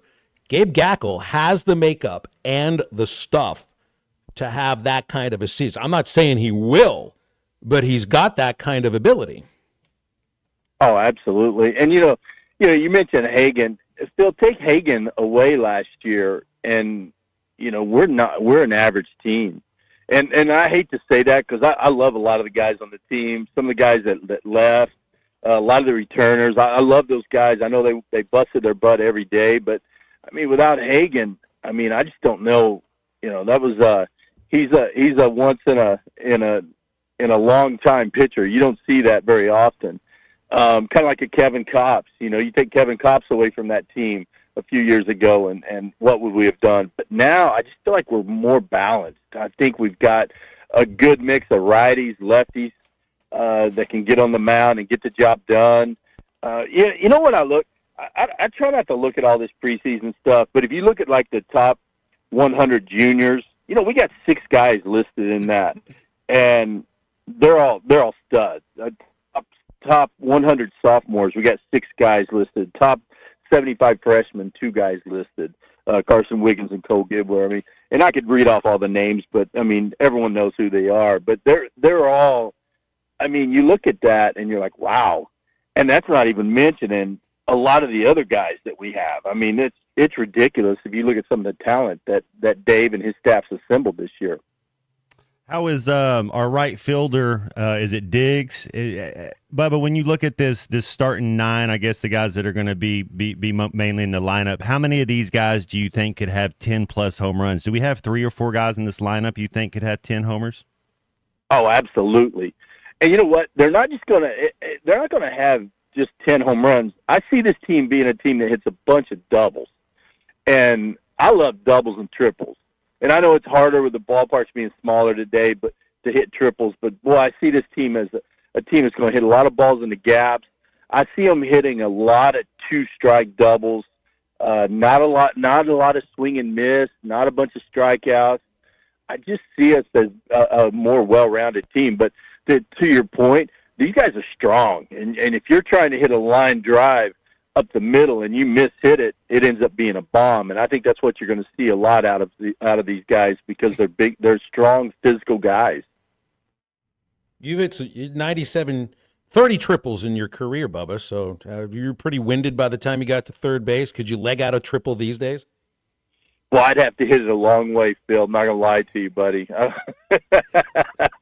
I think a triple for Bubba would be a home run over the fence, and you have to stop at third base and wait for the next guy to still knock him in. So we were talking about the basketball team and how it looks like it's a collection of, I think, talented players, but it hasn't come together chemically, in terms of just figuring out how to be a good team. And I think some fans might be a little worried that the same thing can happen in baseball. I think this looks like an amazingly talented team, but it's difficult to put a finger on what chemistry is and how that's created. People put it on the coach a lot of times. I mean, the coach can bring the guys in, say all the right things, and it doesn't always work that way. I'm sure you run some teams that were like that. And in today's day and age of every year, it's a new team. There will be some years where you miss just on chemistry and you didn't realize that was going to be a thing. Oh, it's so important, that team chemistry. And, I spent, as you know, several years in AAA with the Yankees. And, man, on paper, we shouldn't have lost the game. But we were a bunch of selfish guys, thought they shouldn't be in the minor leagues. They've got a little big league time, so they feel like they're big leaguers. And you wouldn't win. But then you get that group of just hard-nosed, scrappy players, and you win the division, and off of that team a bunch of guys end up in the big leagues. But you know what I loved, Phil? I loved what Dave said today. He was talking about teaching the guys to care about each other and care about the University of Arkansas. And I think in today's game, you look at the basketball team, and look, I don't watch a lot of basketball. We have it on at the facility, and I see what's going on with them. These guys are making a lot of money. I think when you get guys in the transfer portal, the NIL, they're making all this money. I think the hard part is teaching them to play for the name on the front of the jersey, not the name on the back. And I think that's what DVH and his staff, they do an incredible job of, first of all, bringing the right guys in, but then they teach them to play for each other, play for the University of Arkansas. Play for the name on the front, not the name on the back. And I think that's hard to do in today's culture. And I think DVH does a great job of it, and the whole staff, getting guys to buy in to Razorback baseball. And you and I talk about Razorback baseball all the time, and that type of baseball wins. And so I think it's incredible that Dave's able to do that. Hey, Bubba, we had Paul Skeens at LSU a couple years ago. I think last year that I forget the guy's name at Florida. Caglione. Who's the best 1 or 2 players in the SEC this year that you're excited to watch? I don't know. I'll tell you one guy I'm excited to watch is Brent Airedale. Our guys. I'm really excited to watch him. I'm excited to watch Gabe Gackle pitch on a Friday night. those are the guys I'm excited about. As far as the rest of the SEC, yeah, there's going to be some good players out there. I don't know if there's a Paul Skeens or, like a Dylan Cruz type, Jack Caglione type guy out there. But I know that the league is loaded from top to bottom, Matt. It's going to be, you look at all the talent we have. I guarantee in LSU they're having this same conversation right now. Mm-hmm. Oh, we're loaded. Ole Miss, and everywhere you're going to look at it, and they're going to say the same thing. But I tell you, it's a fun. People talk about baseball, how good it's gotten. I mean, there's so much talent out there right now. Even in some of your smaller schools, there's talent everywhere. I enjoy everything about the college baseball season. From February, where you got a lot of questions to answer, and all the way through June, when the questions are answered. I know that but you and I are into the process, Bubba, and just being around the game. Sometimes I miss being around 140 or 162 games. But I do feel like I wouldn't even say a section of the fan base, a lot of the fans, and I don't blame them for feeling like this. Part of it might also be where baseball falls on the calendar, and that, football 7-6 and basketball's not doing very well, and a lot of expectations are being put on baseball to try to quote unquote save the athletic season. But they're not going to believe what they see in March or April or early May. It all comes down to what happens the last weekend of May and into June. I think this is a team that's got the talent and the coaching staff to go far into June. But it's just like it'll take a long time to get there. You know what I mean? It's like opening day is 30 days away, but anytime anybody will believe what they see is June. Oh, absolutely. So, it takes a while to get the lineup put together. Dave will experiment early in the year. I mean, there's a lot of guys to pick from right now. I wouldn't want to have to write out this lineup. But, Dave also said another thing. How did he word it? He said something to the effect of, I may write the lineup, but you guys make it. And, cream rises to the top. So, he'll eventually, the right guys will rise up and be the guys that he's writing in the lineup every day. But it takes a long time for the team to come together and gel. But I agree. I think once June rolls around, DVH's teams, they seem to peak at the right time. Of course, it didn't happen last year. We kind of fell off at the end of the year. But I think we're a different team this year, and I think we're going to get better every day. And these early games, it's kind of spring training. It's different. Major league clubs get spring training to figure all this out. DVH and his staff, they've got to use these games early on, try to get everything figured out before we hit that 30-game gauntlet of the SEC. How's the swing these days? It's a little rusty. I'm not going to lie to you. I think I could probably still top you with exit velo. I think, you hit it at 82 miles an hour on the ground, right? Hard ground balls. That's right. That's my specialty. Yeah, the power ground ball. That's right, the power ground ball. You're a good hit and run guy. Bubba, I love your passion, man. Get in there and talk to these basketball kids, man. Get in there and just let some of that passion overflow. Well, does it seem like something's missing, Matt? They're kind of looking at somebody to lead them, and Coach Cal is the leader. But when you're looking at the players on the set, like who's the actual floor general? When your best player's 17, it's kind of hard for him to be the leader, and then it's kind of what I'm seeing. But maybe it just takes one. If they can get one victory, they figure it out. Maybe they can change it around. Well, I was hoping Missouri would be their first win, but that looks like it might be a little tougher. Heck, I was hoping LSU would be there. I was hoping Florida. I was hoping Ole Miss would be there first. Kind of go down the line. Well, hey, look at the bright side, fellas. 30 more days till baseball season. You know it? Could be a long 30 days, Bubba. I don't want it to feel like 60. Do not need to feel like it's 60 days. But it's always going to be a great time. I mean, the team consistently is entertaining to watch. They're always coached well, and the guys play so hard. It's a great fan base, and, man, I just have so much fun doing the games with you, Bubba. So it's not like we'd get there and sit around if there wasn't a game or a team to watch, but it's fun nonetheless. Oh, I'd still hang out with you, Phil, if there wasn't baseball season. Remember during COVID, I let you in my germ circle. Remember that? That's right. Even with the sneeze guard between the two of us. That's right. Well, I tell you, I've been around everywhere I go. People start asking about baseball. As soon as January rolls around, everyone's asking about baseball. How are we going to be? I know there's a lot of people out there excited right now. We haven't given up on the basketball team, but there's a lot of people excited right now for baseball season to roll around. And boy, I'm at the top of the list. I think I'll see Bubba Wednesday next week, do the show in the facility before traveling with the women's basketball team. Bubba, looking forward to that and all the games. And, of course, we'll have you on again. And thank you for making time for us today. Well, you're welcome. Appreciate you guys having me on, and I'll see you next week, Phil. Bring your bat and your batting gloves, all right? I'm going to carve you up. Sounds good. Power ground balls coming your way. Football season, well, this is an old script. It's the end of football season. Tell you what you got at Joe's Grilling Cantina, the best Tex-Mex and the best service is at Joe's Grilling Cantina. You got Wednesdays today, and Wednesdays are a lot of fun because just about every nachos that they have are a special today. Every Wednesday is. Yesterday was Taco Tuesday. Today it's Nacho Average Wednesday. $1 off all nachos, $1 off all beers, draft, and bottles. That's Joe's Grilling Cantina, 3400 South 74th across from Harps, and joesfortsmith.com.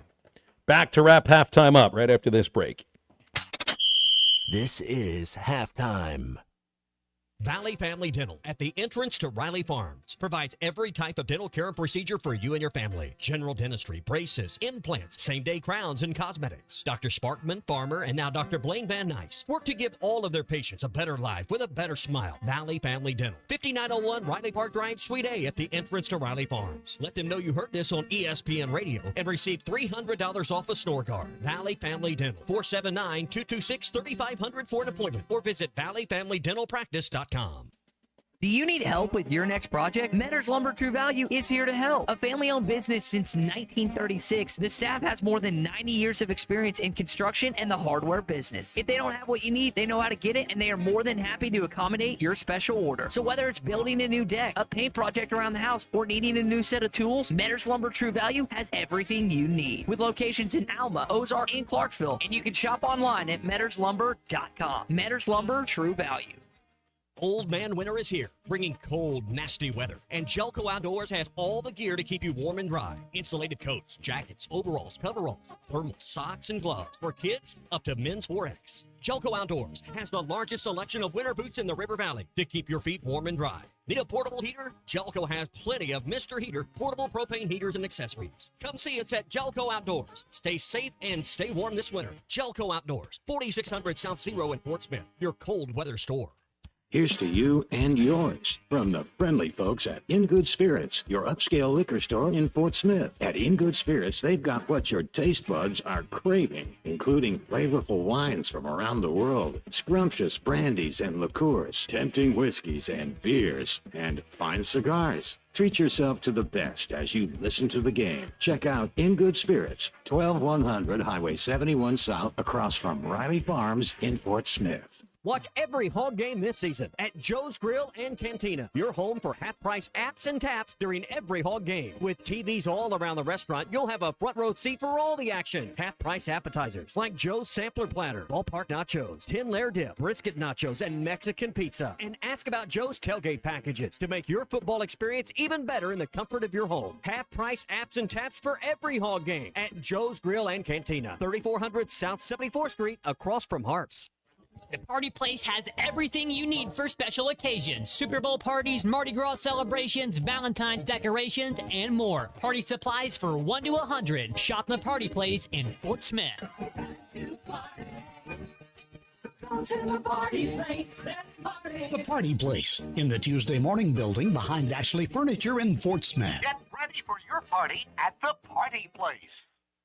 Harry Robinson Salisal Ford wants to buy or trade for your vehicle today, and they will give you top dollar. Pre-owned car values are at historic all-time highs, and your car today is worth more than it ever will be again. If you are driving a 2013 model or newer with 120,000 miles or less, bring it to Harry Robinson Salisal Ford, and they'll give you more than any other dealer. Even if you don't want to buy a new car, they'll still buy yours. Harry Robinson Salisal Ford, 1 mile south of exit 308 off I-40 in Salisal.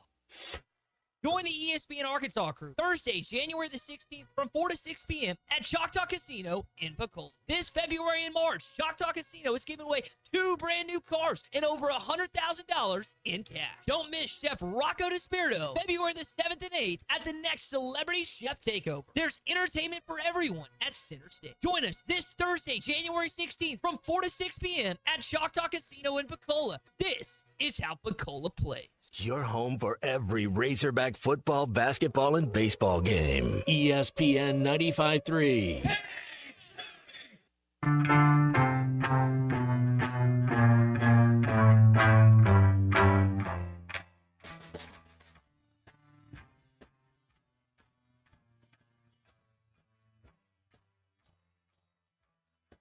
X-Men's taken all my dough and left me in my stately home, blazing on a sunny afternoon, and I can't sail my yacht. He's taken everything I got. All I've got's this sunny afternoon. Welcome back into Halftime Live from the Crabtree RV Studios. Crabtree RV Center in Alma, where we make your dreams come true. Wrapping it up here today on National Hat Day. And a reminder, the Eastside Liquor Halftime podcast coming out shortly, including all our conversations with Grant Hall, with Alyssa Orange, with Bubba Carpenter. And thanks to Eastside Liquor, right there on Rogers Road, next to the Eastside Animal Health Center. You can call them 479-452-7311. They are open until 10 o'clock, and we appreciate them being our top sponsor of the Halftime Podcast, going on 3 years now. Ruskin and Zach are coming up soon, right at the top of the hour. They'll take you up until 7, and then tomorrow on a Thursday, we'll do this all over again. I think I've hit on just about everything we got to hit on here. Just got to figure out basketball by the time you get to Saturday. Hopefully they'll figure that hopefully they'll figure that out, because we need to change the conversation by next week for basketball. Not a matter of, when's that first win's going to come? What does this team hang their hat on? It's time to figure out a way to win. And today's the first practice to try to get there. That's right. And big football weekend coming up, Saturday, Sunday, Monday. So I'm sure be a little football talk the next couple of days. Did you see Quinn Ewers has declared for the NFL draft? Jaboy, Quinn Ewers. I think Quinn Ewers is extremely talented. He's I don't know how it all, as far as the quarterback metrics and everything, but I think he'll be okay. A lot of it is what situation do you go into, as you're seeing now, as some of these quarterbacks, there's just certain situations that kind of lean towards it. The last SEC quarterback that said he was declaring for the draft, that lasted a day, and then he ended up at the Miami Hurricanes. Yeah, do you think he ends up somewhere else in college? Do you think somebody, if you're Michigan, do you call him and say we'll give you $3 million to come lead us, or Ohio State or Oregon? I saw this earlier, and I guess I gotta, who knows if this is actually what he's making in NIL. Carson Beck apparently should make $4 million in NIL. It'll be more money than any of the 6 quarterbacks that were drafted last year in the NFL make on salary. So if I'm Quinn Ewers, maybe you're thinking about that. Fun stuff today. Stay tuned for Ruskin and Zach. Matt, have a great rest of the day. Same with CJ, and we'll do this tomorrow at 11 o'clock for halftime. I'm Phil. Thanks for listening. Get up, get out, and get better.